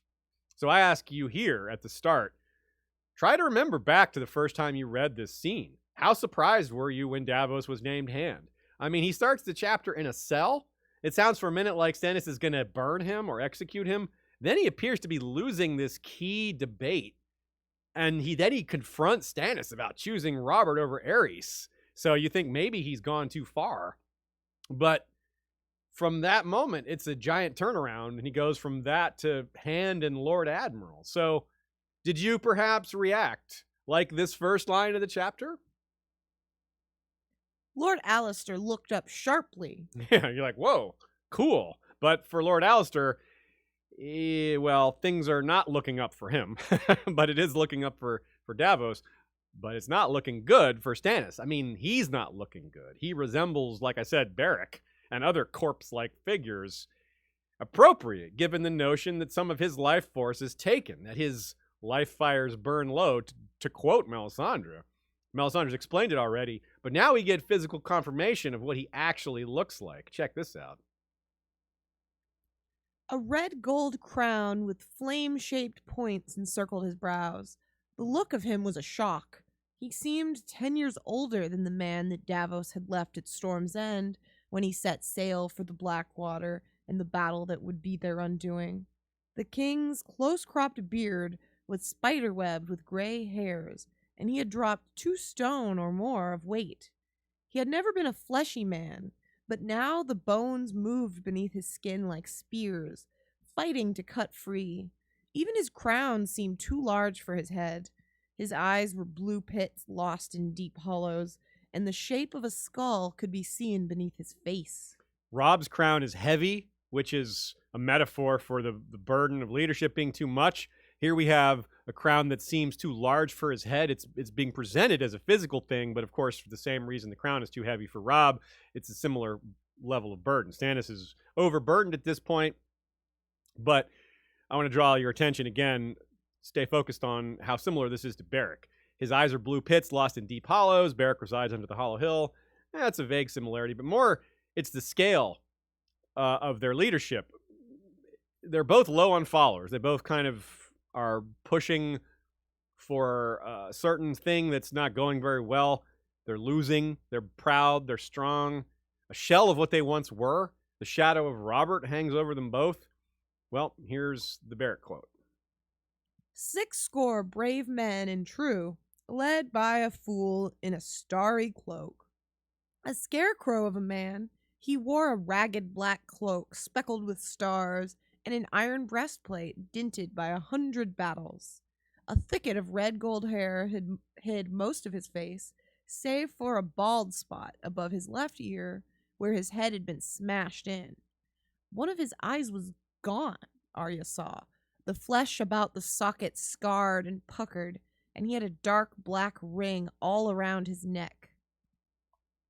Yeah, right? So that's very powerful. So let me draw your attention to specific things. I'm sure you caught some of the similarities just from hearing the quotes, but of course, the losing some of what they were, physically and metaphorically, right? They've both kind of lost some of their soul, their lifeblood. They're both extremely skinny. The bones poke through their skin. You can see that with both of them. Stannis has been lost some of himself through giving himself to shadow babies. Beric, of course, repeated resurrections. Beric loses memories every time he's resurrected. There's a little of that with Stannis because when he's a shadow, he can't quite recall what happened when he was murdering his brother, but he does remember enough of it to prove that he was a witness in his dreams or whatever state of mind that reflects when shadow babying is happening. Who knows what that actually is? But he clearly saw it. But they also both, Stannis and Beric, retain their core value, the value that perhaps most defines them. Perhaps. They're both figures that stand for justice, even when so few else do. They make it a priority and take it very seriously. It's a strong sense of duty. Stannis wears a crown of red gold. Beric's hair is red gold. That's the way it's described. Even Beric's bald spot has a parallel in Stannis, who's losing his hair. They both have a right-hand man or woman, Red Priest, facilitating this. George kind of conceals this a little bit by making Thoros and Mel like extremely opposite in terms of their characterization. They're both Red Priest, Red Priestess. You can't conceal that, but in terms of appearance and demeanor, they're almost polar opposites. It's distinct enough that it has to be intentional, but you can't deny the several rare qualities they have in common, such as the most obvious being reading of the flames. Beric and Stannis both rely on that, and it moves them to make decisions, but they're both, maybe Stannis perhaps even more so, a little wary, but very much dedicated. Beric and Stannis represent a lot as leaders that have overlap. It's a very rich comparison, their qualities and just the sense of quality they inspire in the men behind them and what they stand for. Like that sense of justice is huge for the Brotherhood. Even when Beric isn't there, right, with the Mad Huntsman, they're like, no, don't put people in crow cages. You can't do that. That's not what we're about. We're about justice, and Beric is our leader. And when Beric isn't around, I mean, you see what happens. When he's gone permanently, of course, Stoneheart is all about revenge, and that's not really justice, right? And the Mad Huntsman was a microcosm of that. When he took over, well, it had mixed results. He wasn't a bad guy. He was helping take care of the commoners, but he was also brutal and bloody with his justice. His justice was vindictive, not forward-thinking, not sophisticated. This is not that different in concept, meaning the Mad Huntsman, just doing what he has to do and his justice being kind of brutal. What happens when Stannis goes recluse and Sir Axel starts to run things in his absence? It's more brutal. There's less justice. So you get to sense that these leaders are really important for their cause. When they're not there, things really fall apart. So Stannis is not, when he's in this recluse mode, in this hermit mode, things are not going so well. It's amazing that things are still hanging on. So compare Davos here wondering if Stannis even knew he was in the dungeons in the first place. He's like, did Stannis even know he had me in his dungeons? Which is, to me, reminds me a little bit of the Mad Huntsman caging men without Beric knowing about it.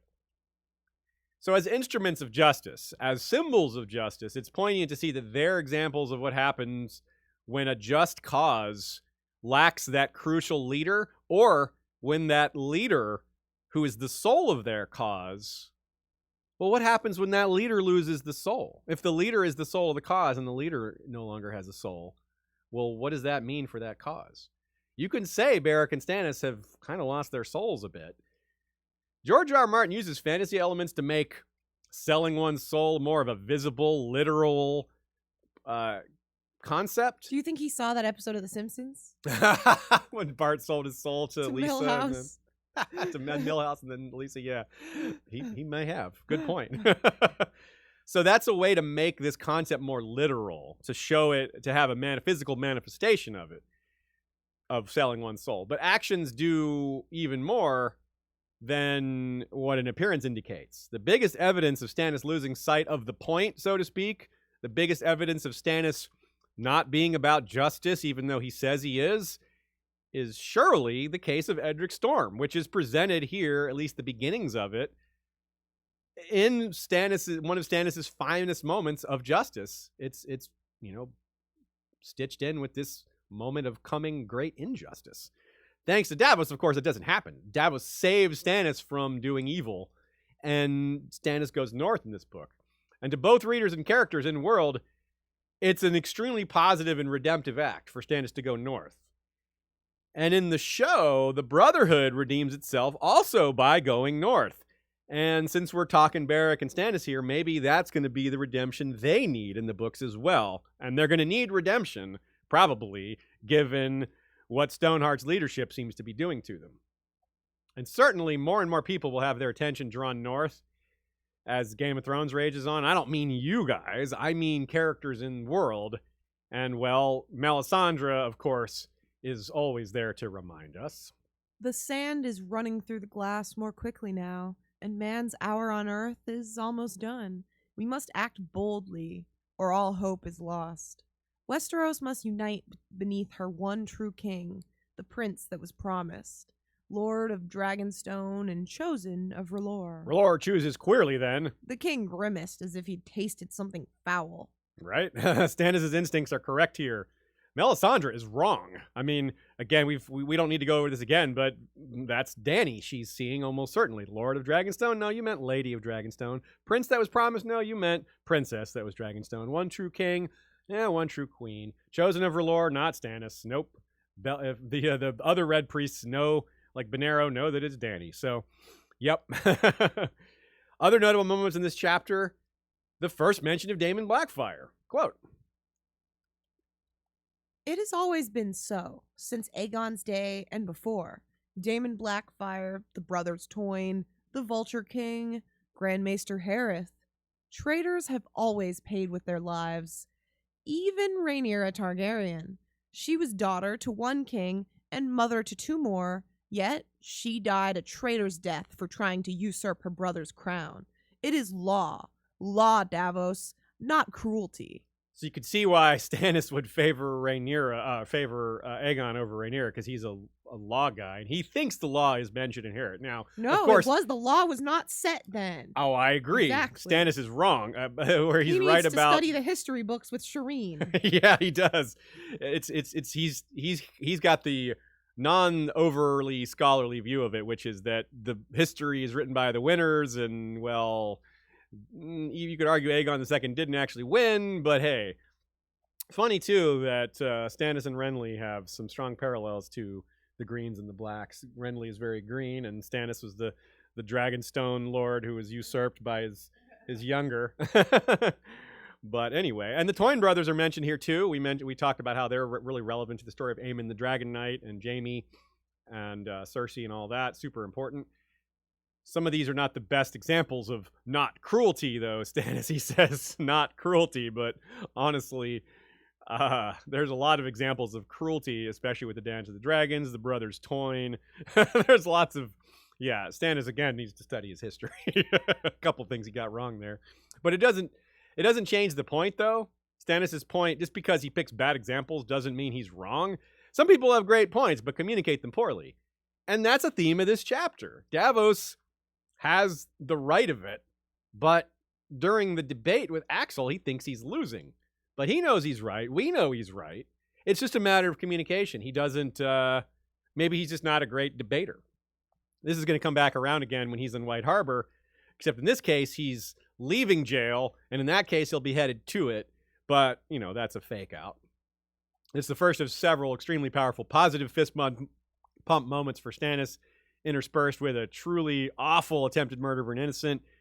So, I think that Stannis's Claw Isle invasion situation here is a lot like Mance Rayder and Jon in the north. When Mance was asking Jon questions he already knew the answer to, because he wanted to see how Jon would react. And Tormund kind of spoiled that a bit. But I think that's what's happening here, because it's easy to be fooled like Davos was. In the situation with Jon, Tormund blurts it out and Mance says, hey, I was trying to get him to talk. And so the reader is very clear on what's happening. That doesn't happen here, but I do think it's the same case. I don't think Stannis was ever actually considering Sir Axel's plan. I don't think he ever really considered pillaging Claw Isle. He flat out calls it evil a minute later, and I doubt he just didn't realize that before. I think he wanted to see how Davos would react. I think he wanted to see if Davos would still tell the blunt truth like he tends to do, but he wanted to turn up the pressure and see if Davos's blunt honesty still holds true even in a situation like this. And one of the reasons I believe this is the case is because he gave the blunt truth to Melisandre when he didn't have to in his jail cell in his past chapter, something that Melisandre may have reminded Stannis of saying, hey, look, don't forget Davos is super, super honest. Not that Stannis is like to forget that, but I don't know. He left Davos in the cell, so Melisandre may be part of the reason that Davos was brought back out. So Davos passed the test in flying colors. He loses the argument maybe in his mind, but the argument doesn't matter. It's the moral position he takes that matters. The argument is irrelevant. It's where he stood ethically that's made the point here. Stannis, he did the exact right thing. Even if his argument wasn't as good as it could have been, it was still perfect. So I seriously doubt, part of the reason I think this was a setup by Stannis is I seriously doubt Stannis made Davos hand on a whim, right? That doesn't sound like a Stannis thing to do. I think he planned this. He hoped Davos would pass this morality test and planned on giving him the promotion if he passed, which he clearly did. It's similar in a sense to the lesson Syrio teaches Arya about the Sea Lord and the ratty plain tomcat. Remember that Sea Lord would praise the cat and say this is the best cat ever and all that, and everyone else would just fall in line and praise the cat as well and say, oh yeah, you're right, that's a beautiful cat. But it was a plain, ordinary cat, perhaps even less than that. And when Syrio... Excuse me, there are no plain or ordinary cats. Thank you very much. Okay, I'm sorry. Leave this house. So when Syrio said the unvarnished truth about the cat, it made him rise in the Sea Lord's esteem, and he got the job because of it. So I think it's a very similar thing here. It's a test. The Sea Lord wants to say, hey, I know I'm intimidating, and I know people tend to tell rulers what they want to hear. I want to find someone who will tell me the truth to my face. And so that is exactly what Davos does here. Stannis may have even suspected that Axel threatened or bullied Davos, which he did. He would know because he knows Sir Axel. And he knows that, well, Claw Isle is the type of plan that a man like Sir Axel comes up with. And, well, that's the act of a bully, an evil bully, worse than bullying, really. But if he thinks Sir Axel is capable of that, then that's got to say a lot of other things about him. Davos' challenge here was even tougher than Syrio's, of course, but it's a great ride for the reader, going from the precipice of evil winning out to being rewarded for staying truly good. It's such a turnaround. To thinking Stannis might attack innocent people, to think Stannis might turn full evil, to saying to be lordly is to be false. What a flip. It's awesome. Davos thinks how he woke up in a cell and is now being made hand to king. It's, again, one of the most abrupt turns of fortune and prestige in the history of this world. Stannis has an answer for everything when Davos is like, wait, I'm not, and Stannis' answers are awesome. Frankly, Stannis is better at talking than Davos is. He's better at debating. But as good as Stannis is on this matter, again, by rejecting Axel and promoting Davos is awesome, but you can't deny that he's on this course to burn Edric Storm, and that you can't, just like Stannis would say, the good doesn't erase the bad, nor does the bad erase the good. And this is the chapter Davos starts noticing that Stannis doesn't call Edric by name. He's thinking of Edric as a statistic, as a faceless object, not a person, not a boy. That's ominous. That's not the right attitude for a person who's all about justice to have. That's the soul of justice being leaked out of him. Remember when Davos was leeched while sick and we wondered if anything was going on with that? it's this scene we were thinking of, because one of the reasons we wondered about that is that Edric is sick here. And when Edric is sick, that's when they take his blood. It's almost like an excuse. Like, oh, well, we wouldn't have taken blood when he was healthy. Well, how sick is he? A little chicanery could be going on here. And of course, the 3 kings named as the leeches are burned do all die. But I'm skeptical this ceremony had anything to do with it. I don't know about you guys, but I kind of doubt this leech ceremony actually got Balon and Joffrey and Robb killed. But it works as a device for Melisandre to convince Stannis, because Stannis believes in power when he sees it. So if Melisandre says that these 3 kings are going to die, and they do, it's going to help win Stannis over. On the other hand, this is the kind of trick Melisandre does. She looks at the real world and thinks, oh, this is going to happen, and then she tries to pretend it was magic. I mean, you got to imagine she would think, okay, for sure one of them is going to die soonish.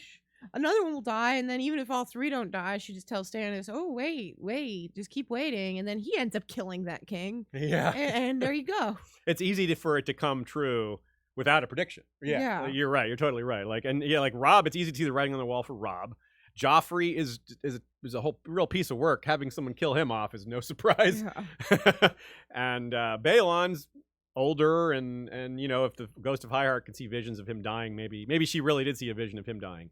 So maybe she's seen them all in the flames dying, and is just in that's a making really this good ceremony point. to make it look like it's coming true. That is a really good point, actually, that she could have just seen that. Yeah. Cool. All right, let's talk about some takes from Joe. Look how another example of Axel Florent, just showing how awful he is, as he takes the torch from his brother in the darkness there, just because he's a traitor. Leave the traitor to the darkness. And Melisandre, of course, wouldn't even, she points out how important it is and how big a deal it is to have that last little light, to have that flame of hope in a sense. And it's just, what a thing to do to your brother. And something else about, Joe points out there may be a little bit of jealousy. Of course, Stannis and Robert, there's always that element hanging over Stannis' head. He talks about how Robert's so good at winning people over to his cause, and how Stannis only inspires betrayal. He's a little bit Tyrion-like in that he just doesn't, he latches onto this idea too much. He thinks it's hopeless, right? When it's not actually hopeless, he's maybe got a disadvantage, but saying you have a disadvantage isn't the same as being hopeless. What I mean by that is Stannis has inspired quite a lot of loyalty. Sure, people have betrayed him, but people betrayed Robert also. You just don't win. He just doesn't win people the same way Robert does. And yeah, Robert's charisma is really powerful and something to behold, and Stannis does not have it. But Stannis has won men to his cause through other means. And, I mean, you got people still sticking with him after all this. That means you've inspired loyalty. I mean, you are losing badly right now, Stannis, but people are still sticking with you. And look at Davos. Look at what you've inspired in this man. I mean, what better example is there? So, I think Stannis is being a little bit woe is me here. He's got reasons to feel bad. But, this is some deep-seated, almost trauma, perhaps, that he feels about his brother. But he's exaggerating, I think. We'd be remiss to not mention the really cool business about Claw Isle. Claw Isle was but lightly garrisoned, its castle reputedly stuffed with Mirish carpets, Volantine glass, gold and silver plate, jeweled cups, magnificent hawks, an axe of Valyrian steel, a horn that could summon monsters from the deep, chests of rubies, and more wines than a man could drink in 100 years. Whoa. I mean, we've brought this up before, but I'm not going to skip it just because we've talked about it before. An axe of Valyrian steel is cool enough, but a horn that can summon monsters from the deep, just the idea that such a thing exists, even if this is an exaggeration, just gets me so fired up for the idea that we could see real krakens or a real kraken in the Winds of Winter. Euron certainly seems to be angling for such a maneuver, maybe without a horn, using other means like blood, but wow. That is so cool. I want to know more about this. And isn't it weird to picture their castle being stuffed with magnificent hawks? Yeah. Just the word stuffed. Stuffed with hawks. Hey, they can stuff a pie with doves. That is funny. Stuffed with hawks. Stuffed with jeweled cups. maybe you should go there. Say, we're not here to pillage you, but hook us up with some jeweled cups. We need that. And some hawks. Our hawks can drop jeweled cups on our enemies. Yeah, so I wonder about that horn. I mean, Euron, it's another one of these things where we have a magical thing described in a different way. Like, there's multiple ways to summon krakens. You got large amounts of blood and maybe magic involved there, and also horns. Yeah. Yep. All right. Couple thoughts from Nina. The Blackfire's gonna alongside of the Blackfire mention. Let's expand on that. 3 more times in A Storm of Swords, they're gonna get mentioned. Jaime's gonna compare Robert to Daemon in the next chapter. Jaime's gonna read the White Book about Barristan slaying Meleys, and Catelyn is going to, of course, warn Robb about the Blackfires when Robb brings up the issue of making Jon his heir when they're passing through Oldstones. Rhaenyra also gets her first mention in this main narrative. She was listed in the appendix in the Game of Thrones, so technically she's been mentioned before, but she wasn't mentioned in the novels proper. Sansa, of course, mentioned the Toyne who slept with the one of Aegon the Forest Mistresses, and we've heard about Simon Toyne, but this is the first we're hearing about the, quote, brothers Toyne. It's a slightly different reference. It expands on that. And, of course, I've already told you all what that's all about. It's the brothers who try to kill Aegon IV, but end up killing Aemon the Dragon Knight. And this is also the first time a Vulture King is mentioned, and we later learn that there were several Vulture Kings, not necessarily related to each other, but basically seizing the same location in Dorne, which is a really remote, hard-to-reach castle, and leading assaults and manpower from there. Grand Maester Hareth, who's mentioned here, we do not know what his deal is. We do not know what he is or anything about him, except for him being some kind of traitor. Stannis gives the game away a little bit once Davos is brought to him. This is something I never noticed. He smiles, tells Davos he missed him, and asks Davos to continue to give him good counsel. This is a tell that he's not going to burn Davos. Yeah, you wouldn't talk like Stannis, especially someone like Stannis is not going to be friendly to someone he's about to execute. Stannis just isn't two-faced like that. Stannis is extremely, he doesn't conceal his emotions. His guile is in his battle tactics, not in his personal presentation. It makes complete sense that this chapter comes right after Catelyn 4. Catelyn's argument to Robb in the last chapter was, not all wars need to be fought to the last drop of blood. There could be a peaceful settlement if Robb bends the knee. Of course, Robb is just not willing to because it's the death of his father is hangs in the balance. Lord Celtigar demonstrates someone who took that advice. He did go almost all the way, but finally had to give up. Bent the knee when it looked like there was just no point in continuing. And you can't really blame him. It does look bad for Stannis. It looks like it's over. Interestingly, even though it gets brought up here, Stannis doesn't actually explain why he chose Robert over Aerys. Davos kind of corners him on that, but he just says it was hard. He says it was a hard decision, but he doesn't actually explain it. Nina says maybe it was a legal point of view. Aerys committed tyranny, murdering noblemen without trial. Stannis being a justice guy, you could think that's a reason to declare that Aerys has broken his oath as liege lord to the realm, and that means that thus the fealty oaths are broken by extension. And it's a reasonable point, I suppose. It's a worthwhile argument, but again, that's a guess by Nina. It's a good guess, but we don't actually know for sure. Archmaester Rennie points out the one realm concept here, which is a really big deal, something that Aegon had in mind that Stannis thinks is the right attitude, in part because he thinks being united is important. Having one law, one set of laws, one set of beliefs, one set of this and that. He thinks that's better. He thinks you have it leads to more peace and unity. Yeah, I would quibble with that somewhat, but it's certainly the argument that Aegon's conquest brought more peace to Westeros is true in terms of pure data. There were less wars after than before On the other hand, the wars that come after in a united Westeros are larger. A civil war is larger when the entire continent is involved in the civil war. But a civil war, back in the days of the Seven Kingdoms, if it was a civil war just in the Riverlands, well, that's just the Riverlands. So a lot fewer people involved. So there's some philosophy in this in determining what is best and what isn't. The point being, it's just not simple. And guys, people like Stannis tend to try to simplify. A lot of times that's good. A lot of times it's not.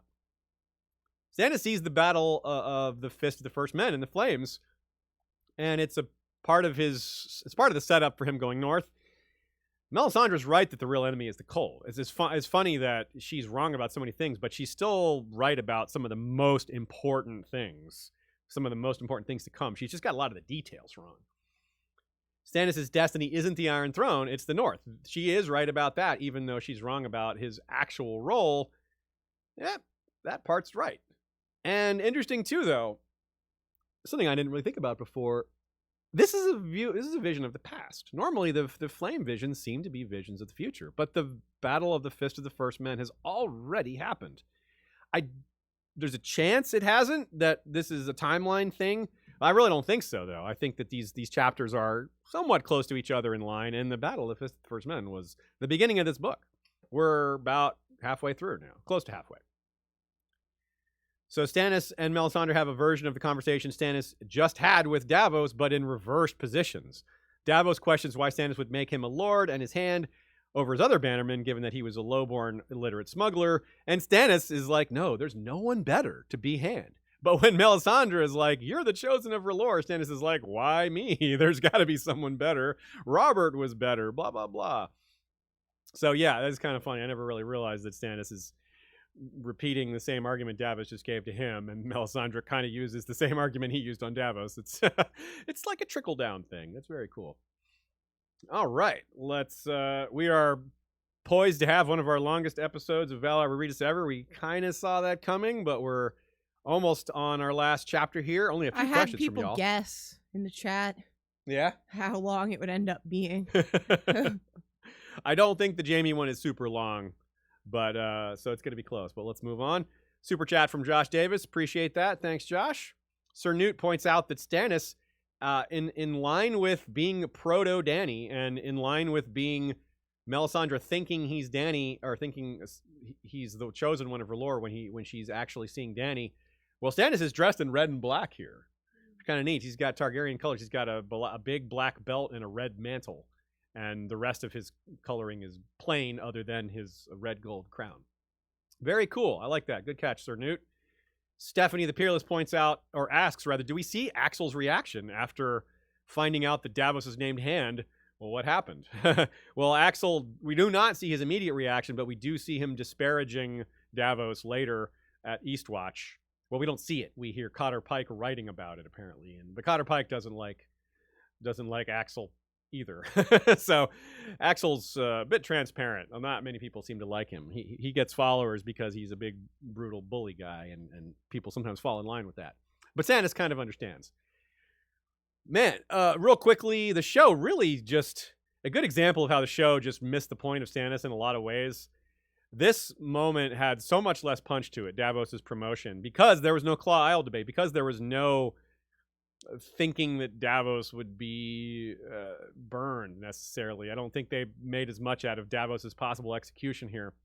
And they certainly didn't make a big deal out of Davos just sticking to the goodness no matter what. Of course, that's pretty clear with Davos's character throughout the show, but it wasn't really just a huge part of this scene in the show. So occasionally we point out things the show did pretty well. Here's a moment where they really dropped the ball on this one.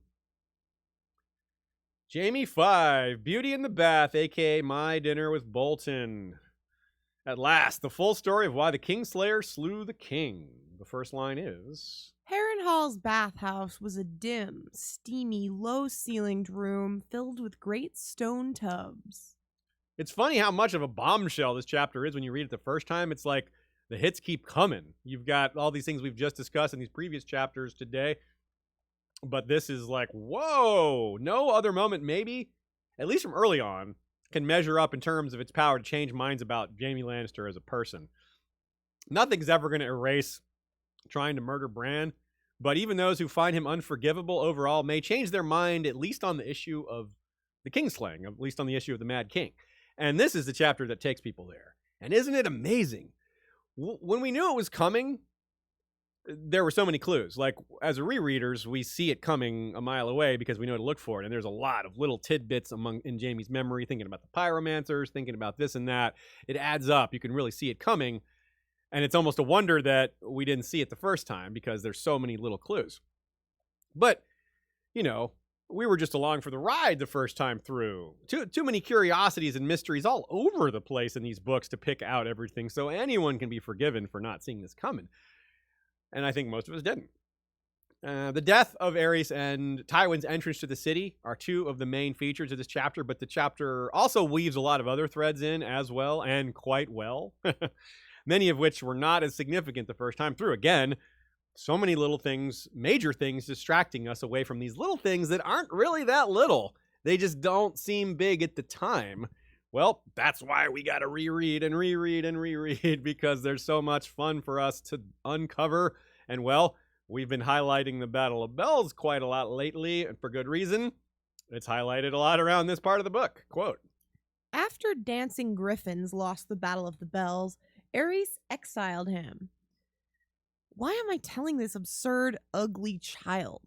He had finally realized that Robert was no mere outlaw lord to be crushed at whim, but the greatest threat House Targaryen had faced since Daemon Blackfyre.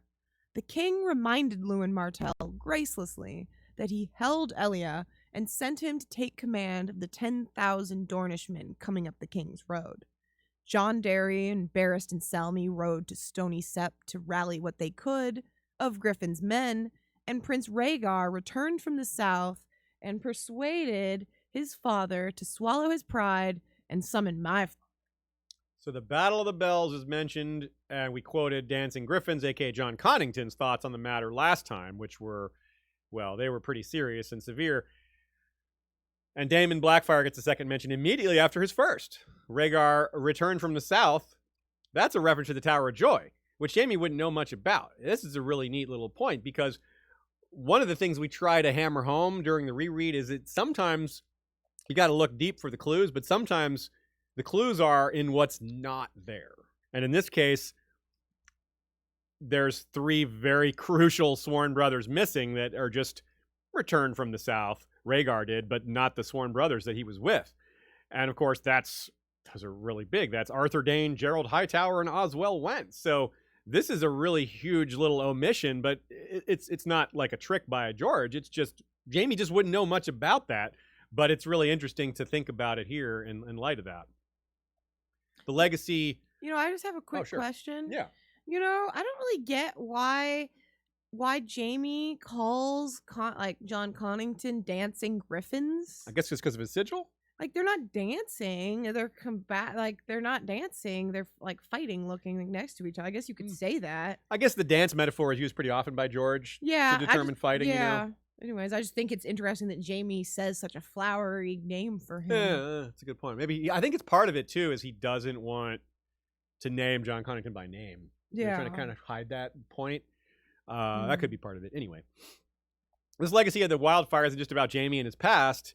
It's likely to play a significant role in the future. The mention of the Battle of the Bells might be part of our clue, even though it has nothing directly to do with wildfire. It's another example of something that didn't happen, because a key thing about Stony Sept as it pertains to the Battle of the Bells is that it wasn't burned, just like King's Landing wasn't burned thanks to Jaime stopping Aerys, rather. So in the chapter that discusses the sack of King's Landing by Tywin, it's a bit ominous that Jon Con regrets not being more like Tywin in burning it. He regrets that. And in both cases, the issue was about killing a royal claimant. Even Tywin wouldn't have been able to just burn King's Landing. That takes more than regular fire. It takes wildfire, or dragonfire, or both. Which brings us to what we see in the show, where we see Dany go off when she hears the bells. Large parts of King's Landing are destroyed. Some wildfire seems to be going off. If you watch that scene, there's some green fire. Nothing really comes of that, though. Maybe they're just giving a nod to an abandoned plotline that they couldn't use, but still, it made me curious. Dany is meant to defeat the Mummer's dragon, right? That seems to be prophesied. And maybe that'll be the side effect here, that when she's in the process of defeating King's Landing, which may be where Aegon is holding the Iron Throne, it would make sense. He's sitting in the Iron Throne. She would have to forcefully expel him from that, potentially. Maybe that involves exactly what's described here. Undiscovered caches of wildfire, still waiting to do serious damage. Twice during A Song of Ice and Fire, we hear about these caches being found. And surely that's not all. The show used that to make Cersei's great Sept explosion plot, but I really, really don't think that's happening in A Song of Ice and Fire. So we're left with wondering how it will be used instead. And I think, without knowing the specifics, I think we're on the right track, that it's something to do with Connington and Daenerys and Bells in her hair and the Battle of the Bells memories and wanting to kill a royal claimant through fire, things like that. So this story is told to us through a variety of different characters. Jaime is perhaps the biggest one, at least right now. Because of our reread, we're able to bring in these other thoughts like John Connington's and things like that. But as much as we're focused on these memories, there's no time like the present. And I mean, heck, they're sitting here in a bathtub. And so we got to think about the present. Their interest in each other is clear from, say, physical signs. Jaime continues to tell himself she's ugly, but his body is not really agreeing with him. There's some obvious physical signs of interest that are apparent in a bathtub that you wouldn't be able to see if, he was wearing pants. So, good opportunity for another look ahead, just as we got Brienne's take on their duel when we jumped ahead to her chapters from Feast for Crows, and just as we did that with John Connington. Well, she also thinks about bath time here in A Feast for Crows, Brienne 2. The bathhouse had been thick with the steam rising off the water, and Jaime had come walking through that mist naked as his name day, looking half a corpse and half a god. He climbed into the tub with me, she remembered, blushing. She seized a chunk of hard lye soap and scrubbed under her arms, trying to call up Renly's face again. She's thinking about how attractive Jaime is, and then she starts thinking about Renly. Yeah, she's into him. She's into him. Something to keep in mind, Brienne showed that she was less naive than she's seen, but, that wasn't a full slate. She's definitely inexperienced and naive about some things, and love is one of those things. And Jaime is pretty naive and inexperienced with love, too. The only person he's been with is Cersei. So between the two of them, they've only been with one other person. Also very interesting to consider is Brienne's perspective on Jaime over the span of their journey here. He started shaggy and filthy down in that cell. Then he lost the shag of his hair. Then he lost his hand. Then he lost a lot of weight. Then he managed to get even more filthy before getting cleaned up. But now he's cleaned up. What a massive difference. Yet he still looked half a god to her even before the filth came off. So she's confused because this inexperience with love, I'm not making fun of her. I'm not making fun of her lack of partners, nor Jaime's. I'm just making a statement of, well, she's in unfamiliar ground. She's not dealt with feelings of love before. And the feelings she has had before are the kind that she knows can't be requited for multiple reasons. One, because Renly isn't into women. Two, because it's not appropriate for a Kingsguard / Queensguard / Rainbow Guard to have a relationship with their king. And Jaime understands that on a subconscious level or a conscious level, how, a little of both, how he's not supposed to have a relationship with the queen, but he did. And, well... What about Kingsguard with Kingsguard? Yeah, that's a gray area. They're not supposed to be with anyone, but it's Kingsguard and Rainbow Guard. So, yeah, I don't know. So she saw him completely unbroken by his cell, arrogant as ever, to drinking horse piss and feeling suicidal and worthless. She's seen a lot of different versions of Jaime Lannister in a very short time. She was a prisoner alongside him and shared a uniquely stressful situation. And now he's confessing some of his deepest secrets to her. So she is really getting more Jaime Lannister than she ever thought. She's getting deep secrets, full frontal nudity, all his filth and vomit and piss and blood and maggots. And she never thought she could be this close to Jaime Lannister. And she never thought she would grow to like him. But they're developing a bond. There's romance. There's just going through all this tragedy together, going through all this suffering together. So as much as this chapter changed minds among readers, with regards to Jaime, it did the same for Brienne. I mean, that's the same thing. We are Brienne in this chapter, even though we're in Jaime's head. But we have to be in Jaime's head to know that he's sincere. If we're in Brienne's head, we're left with a person who's not a great judge of character, who's read Jaime, who's had the wrong impression about Jaime all this time. It wouldn't be authentic we wouldn't necessarily trust the truth of Jaime if we didn't have his point of view on it. So really, really well done by George, really kind of inverting the way this is presented, but in a way that makes perfect sense. And that's part of why this chapter is so damn memorable, so damn highlighted amongst the Storm of Swords chapters. And frankly, I just criticized the show about a handling of Stannis and Davos and the Claw Isle business. The show did a fantastic job with this. They left some of the detail out, but the acting of Brienne and Jaime, Nikolai, and Gwendolyn was so good that, yeah, I'll be like Stannis. Give them credit where credit's due. Give them harsh criticism where that's due, and the two don't cancel each other out. Here's a quote from Joe pulled this one. The tubs were large enough to hold 6 or 7 after the fashion of the free cities, so Jaime climbed in with the wench, awkward and slow. Now, you wonder, where free cities styles, where do we learn that? I mean, I don't know that we actually see free cities with large baths, but that's good to know. And maybe bathhouses, why did Black Heron go with that style? I don't know. That's kind of interesting. Maybe he sailed there. Maybe he when he was planning Harrenhal, he took a tour of the free cities to get some ideas on architecture.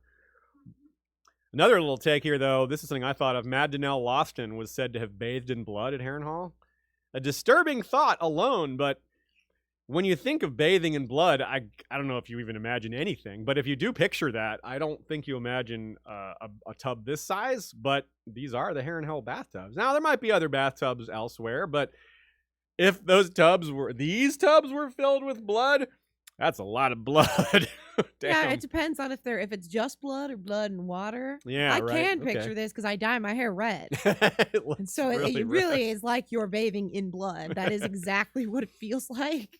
And that is, in fact, a good, probably where the rumor comes from. I bet Mad Danelle Lawson didn't bathe in blood, but she does have extremely red hair, which was probably dyed. Yeah, I think probably because she started getting, like, her hair was probably naturally red, but she decided to keep it red. Yeah, so that's, the servants were like, oh my God, she's bathing in blood. But no, she's not aging. Her hair is never getting gray. Yeah, so it's a good example of how, sexism, especially against powerful women, leads to these just ridiculous rumors. But we can't entirely dismiss them. Maybe, Mad Danelle Lawson, maybe she did get involved in some black magic. Maybe it's a little both. That's how she dyed her hair.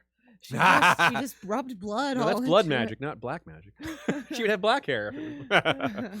So anyway, but also you wonder if there's a chance that this is the same bathtub they're bathing in is the same one that Mad Danelle bathed in to keep her youth. Joe also points to this quote, both his eyes were open, though the right remained somewhat swollen, despite Qyburn's leeches.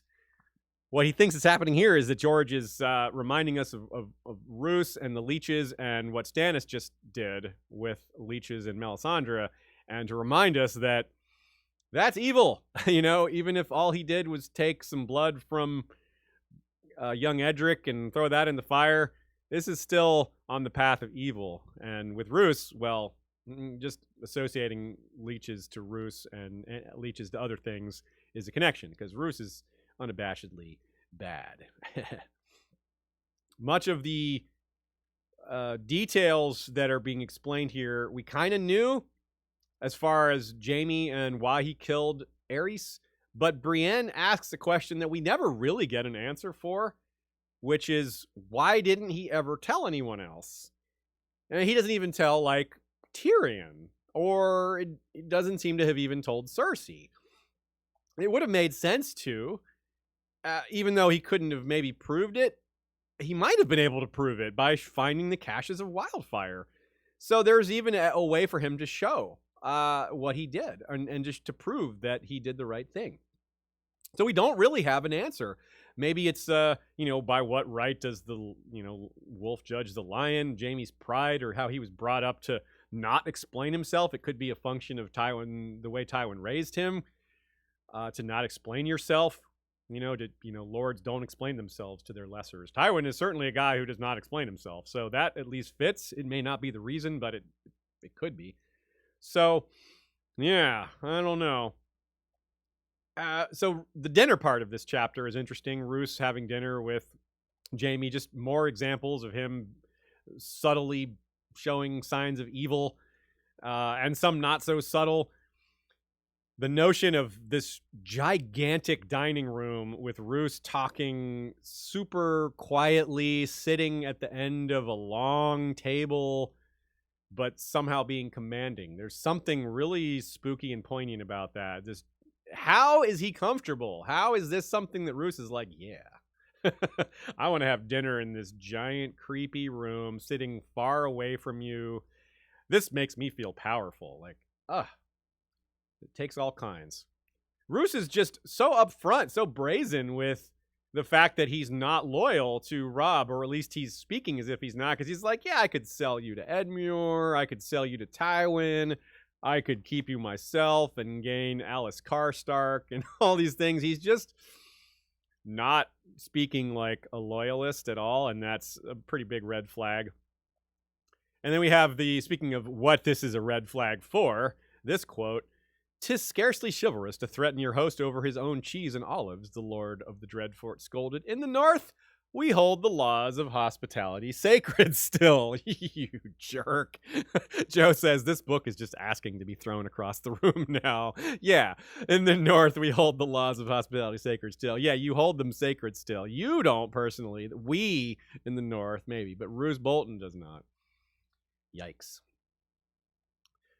Some thoughts from Nina. It's interesting the flow from Davos 4 into Jaime 5. Much of Stannis' focus in the last chapter was about his duty to the realm, that the realm was one land for one king, and that those who had made the realm bleed would be punished. Stannis also compares himself to Robert and asks why he's been chosen to fight the Great Other when Robert was the better fighter. Here, Jaime's memories are triggered by Brienne saying Robert rode to save the realm, right? That's one of the things Brienne's a bit naive about. She thinks that Robert was this like noble king who, was driven by love of Lyanna and love of other things, just things like that, love of the realm. But we know better. This is one of those things where like, nah, Brienne, sorry. Jaime is 100% right. Robert sucked. I mean, there have been worse kings, but Robert did not ride to save the realm. He rode to save himself and some of his friends, and he was justified in doing so. But let's not make him into something he wasn't. It's a symptom of Aerys' major delusion that we hear that he thought he could keep Dorne loyal so long as he had Elia and Aegon by his side while removing them from the line of succession. He was threatening to name Viserys his heir over Rhaegar's kids, meaning he was going to push the Martells out of line of succession, yet he thinks he could force them into compliance while also removing them from the line of succession, which is like their main reason, the main benefit to them of this marriage in the first place. So Aerys just, madness. So it's interesting that Jaime and Brienne, and since Brienne knows now, are the only ones who know the true extent of the wildfire under King's Landing. And it's a tragedy that Tyrion and Jaime don't restore their friendship bond because for many reasons, but one of them is that they have, between the two of them, a lot of the missing pieces about the pyromancers that if they were to share what they know, it would be very meaningful, because Tyrion's the one who knows there's more wildfire caches, which Jaime thinks that he got them all. So that's a big deal. Like if Jaime knew there were more caches, well, it might have led to him using that as evidence for his innocence, but Tyrion also would be able to let people know that, well, this is really dangerous. Wildfire gets more unstable the more it sits around. So this is actually a big deal. If Tyrion knew the extent of it, or if Jaime knew the extent of it, they might be like, oh, we need to be searching. We need to be forming search parties and to be looking around for more of these. This is a potential big problem waiting to happen. They might be aggressively seeking out wildfire caches to prevent that. Nina says that the mention of Roose sopping up the blood with bread during his dinner is kind of a little bit of subtle subtext, maybe symbolism for how he's going to profit from the Red Wedding. He's spilling the blood of his fellow Northmen to get control of the North for himself. And the symbolism in Roose's wine is there too. Talk about food symbolism here. It's not just the meal, but it's also the drink, the beverages. The red versus white dichotomy is explained here. Would you like red or white is asked. And, well, the white of House Stark and the red of House Lannister is pretty apparent here. In the Wars of the Roses, which, of course, is a major inspiration on A Song of Ice and Fire, especially the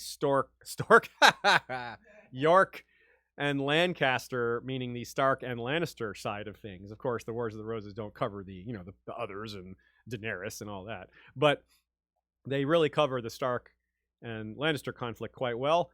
And their symbols. The white rose of York, the red rose of Lancaster. Those are the real world symbols. So that's pretty telling. But in line with that, Roose offers Jaime and Brienne the choice. He himself takes neither. He chooses Hippocras, a very sweet spiced wine usually reserved for the nobility, since they can afford the spices that go into it. Remember that this is an era where spices are as expensive as gold.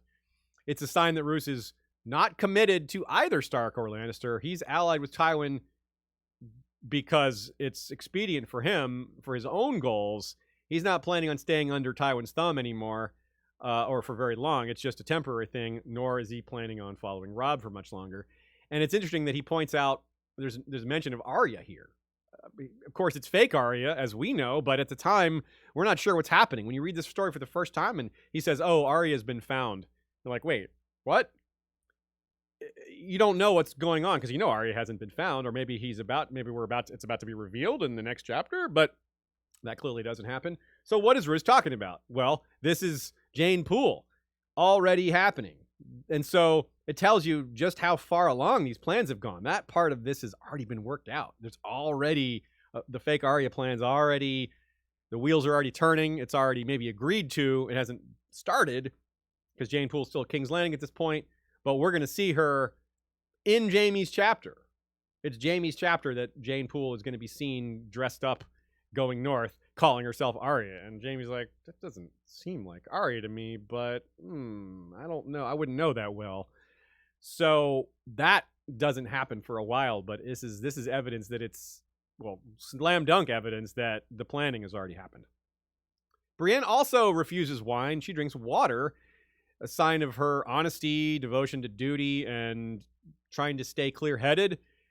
But also it's funny that the other character in the entire series that really makes a big deal out of drinking water instead of wine or other things is Stannis, who is the most persona non grata for Brienne. The person she most hates is Stannis, the person that she has the same beverage choice style of. Roose mentions that he hoped nothing ill befalls Harry and Karstark at Duskendale. We talked about Harry and Karstark a lot last episode. And he knows Glover and Tallheart were routed there, which is an obvious hint that he's the one who sent them. And, of course, this is really important to what we just learned in Catelyn's chapter. It ties all these strategic bits together. We get all the information we need about just what happened, which was that those men were sent to die at Duskendale, and that's exactly what happened. Coordination by Roose Bolton and Tywin's armies. Tywin's generals knew that they were coming. Very important here that Jaime thinks of Tyrion as being happy with his little crofter's daughter. Huge reveal. I didn't realize the significance of that. Nina points out that it's blatantly clear, if you're thinking about it, that this shows that Tysha was not a sex worker. Jaime, in his mind, thinks Little's crofter's daughter. Nothing about sex worker, nothing about prostitution, nothing about hiring her.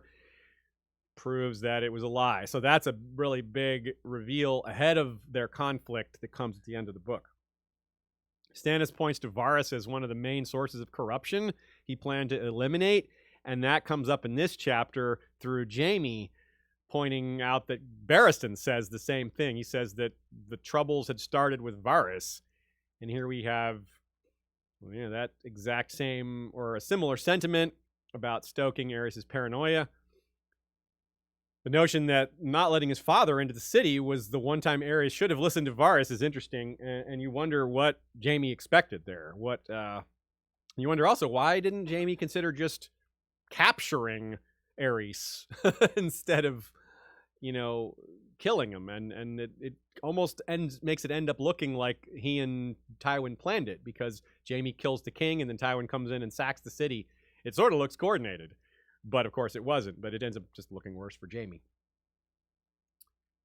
Why did Varys not want to let Tywin in? That's an interesting question. Some people have posed if Varys' goal was chaos or foisting his claimant on the realm. Well, don't forget, folks, that there was no claimant to foist on the realm at this point. There was no stolen baby passed off as Rhaegar's kid to maneuver around at this point. I think it's more simple. Varys was running things a bit. He was managing the realm for his own goals, maybe long-term goals that he had with Illyrio, goals that changed over time.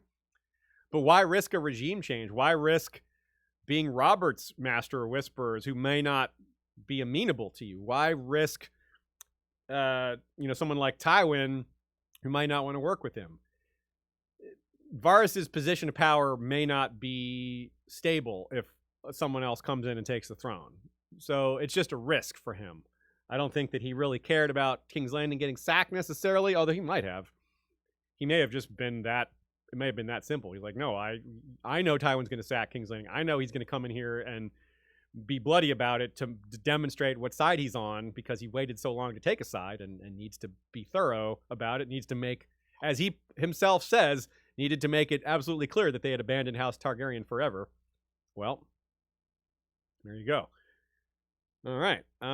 That's all I have from Nina and Joe. Let's talk about a few questions from you guys, and then it's time to wrap it up. Yeah, I have a thing here to talk about in terms of the Beauty and the Bath storyline. Yeah. Because it very much is reminiscent of how George met his wife Paris. Yeah, that's right. Specifically, there was a night of skinny dipping at a convention in the name of fighting the patriarchy. So they did, George said that they didn't keep to the men's and women's segregated sauna rule. So they were in the women's sauna. Well, Paris walks into the women's sauna. And so that's where she met George for the first time. Nude. Yep. And Paris, when she comes in to see all these naked male writers, goes, oh, look, a bunch of pros. No, naked pros. Yeah, a bunch of naked pros. But yes, of course, Prose. And later... Yeah. I was like, and they're professionals. That's what I was just right. explaining that. Okay, gotcha. And, sorry, I lost my train of thought. Oh, yeah, so later they were invited to a party where the theme was to dress like how you were when you first met. They did not go to that party, as they said. So generally a funny story, but I do think that when writing this chapter, this scene between them, how could he not be thinking about, he flip-flopped who the attractive one was. Yeah. He made the man the good-looking one. Yeah, he was Brienne sitting in the sauna already, and then in walks Paris, like half a god. Like half a god, yeah. Half a corpse, Half apparently. a goddess, yeah. But, he's definitely the Brienne in that situation. So, minor nod to the Hound and Jaime's similar arcs comes here when Jaime thinks that a sword is more merciful than fire. Sandor is says something very similar to Arya, saying a sword is cleaner than fire, or a blade is cleaner than fire. So you get another thing tying them together in their rejection of vows and conflicting oaths and how much hypocrisy is out in the world and all that. A major nod to Lord Carlton Chelstead, the man who resigned in protest rather than carry out the wildfire plot. Now, this is a guy, this is a perfect example of what we talked about before at the beginning of this episode about you got to give people some room to be pragmatic when it's their own survival, This is a man whose death he thought might actually matter, though. This is not a guy who just sat outside and froze to death for no purpose. This is a man who thought, it's a small chance, but I'm going to take it. I need to stop the Mad King from burning everyone in the city. and didn't work. The thing that you would expect happened. You stand up to the Mad King, you get burned alive. That's exactly what happened. And yeah, well, that's too bad. Sorry, as we pointed out during the Sam chapter, we have the tie-in to the line, "Are you thick as a castle wall?" Well, of course, need to point that out here. Brienne is an even more direct connection to Dunk than probably Gren or Small Paul, but maybe it's an equal connection. Roos's plans for Carhold are interesting here. He talks about, we talked about fake Arya and how if he hadn't married Fat Walda, he might be aiming to marry Alice Karstark and claim Carhold. But quite surely we can guess that he has some plan for Carhold. If you look at a map, it's pretty close to the Dreadfort. And if he's forming a new, regime in the north, considerations for Carhold has to be part of that because they're a neighbor or a nearby neighbor. And so he's certainly given that some planning. I don't know exactly what, some sort of management. I doubt he's thrilled with Sigorn Magnar of Fen marrying Alice Karstark, but he's a little busy with Stannis and the Freys and worried about what's going on at Winterfell right now, and perhaps should be worried about his own son betraying him, but we'll get to that later. Tree Girl brings up that line that I mentioned earlier, "By what right does the wolf judge the lion?" And that's what got me thinking about maybe why it would have been a better idea for Jaime to capture Aerys and hold him captive. It's the same like it was with Bran. Kill first, ask questions later is not such a great plan, not such a great method. Cersei was like, we could have just scared him into silence, and you can't scare Aerys into silence, but capturing him, it's better for the office of Kingsguard going forward to not have a Kingslayer, to not spoil that notion. So yeah, I think Jaime, it might have been smarter for him to just lock down the king and be like, look, I've got him captive. And I don't know, maybe he was worried that would have, if you don't kill him, maybe he gets free, someone lets him go, then he just gets right back to being king. But I don't think he thought it through at all. He just doesn't, I don't think it's that he thought this and decided. I think the point is he didn't think at all. And we're finding our way more and more to a Jaime Lannister that does think things through, partly because he no longer can kill people on a whim or on the spur of the moment, but also because he's maturing and seeing the consequences of acting without thought. Okay. Last week we covered 143 minutes, 42 seconds of the book. This week was 193 minutes and 23 seconds, so quite a bit more. So far, we've covered 1,310 minutes and 9 seconds out of 2,853 minutes, 37 seconds. Check the video length compared to the podcast length if you would like to know how much we edited out for the pod version. Looks like, what was this one, about 3:20-ish? Yeah, right now we are at about 3 hours, 20 minutes, which is our second longest Valar Rereadis ever. The number one was from A Clash of Kings, part 9 of 12, 3 hours, 26 minutes. I don't remember which one that was. I don't know which chapters that was. That one was the longest, and I was considering we're at 3:20. I will just barely be under it by the time you say goodbye properly. Yeah. Well, go check out Here Be Dragons, y'all. We've probably drifted into their time. We cut into their time, so definitely please head over there. Say hey, say we sent you. If you don't mind, give Steven some love. Yeah, Steven's got the Clueless fangirl on. Yeah, we're Helena. talking Lord of the Rings, right? Yeah. Well, it's more of the I know that nerd. They're just her fandom backstory and all that. And which will be a lot of Lord of the Rings. Yes, correct. Yeah, absolutely. So check that out every Sunday, generally right after Valar Rereadis. We usually don't cut into his time, but today is an exception. We try to avoid that. But, George's books, that's how it goes. Next time, we have Tyrion 5. The gang meets the Red Viper, a.k.a. Podrick's Sigil Challenge. Arya 7. The Brotherhood versus the Mummers, a.k.a. Confessions of a Firewhite. Bran 3, the gang shelters at Queen's Crown, a.k.a. the one where Bran breaks the rules. John 5, the gang fights Summer, aka the one where John dumps Grit. And Daenerys 4, the gang meets Dario, aka the one where Yunkai goes down. Thanks to Ashea for being the best, for managing so many things at once during these episodes, and for sitting there for so long. All I want is to go out into the sun. So bad. No, we keep you down in the darkness. No sun for you. When we were supposed to, I would have gotten like 2 hours. Now I get 20 minutes. Yep, we keep her locked in a dungeon of A Song of Ice and Fire where the sun does not shine. Thanks again to Joe Buckley and Nina Friel for their invaluable contributions. Thanks to our History of Westeros mods on Facebook for leading the chapter discussions there. They do a fantastic job of keeping on schedule. Every chapter is posted with wonderful art from around the fandom. Thanks also to our regulars on Flick and Slack and Discord. Lots of great discussions held there as well. A lot of which gets filtered into the episodes directly. Thanks to Michael Klarfeld and Kevin McLeod and Joey Townsend and Jesse Coal for all their support with regards to music and visuals in our show. Thanks to the Bengineer for his editing assistance. And thanks very much to all of our patrons at every level. Thank you for the financial support that enables us to keep doing this. It would be a lot harder if we had to struggle. It is really hard to podcast on a regular basis without support, and we have that, and that is our lifeblood. Thank you very much for that. But also thank you to people who like and share and support and spread the word through manual means like that, liking and subscribing and telling your friends. It matters way more than you might think. That's how we get picked up on the algorithms that iTunes and YouTube and all these other pod players use. That's the likes lead to automated suggestions and associations with other shows and say, hey, if you like this show, you might like this show.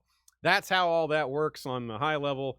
And you'd be surprised, like I said, how much it matters. Even we don't fully understand how much it matters, but we just know it matters a lot. So until next time. I know how much it matters to me emotionally. It matters a lot, yeah. Okay, go on. So thanks again, y'all. We really appreciate it. We really feel the love. And we will see you next time for more Valar Rereadis.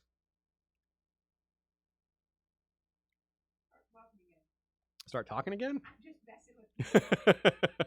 Start the episode over. Okay, that was take one. Now. 2.5 hours. All right, bye-bye.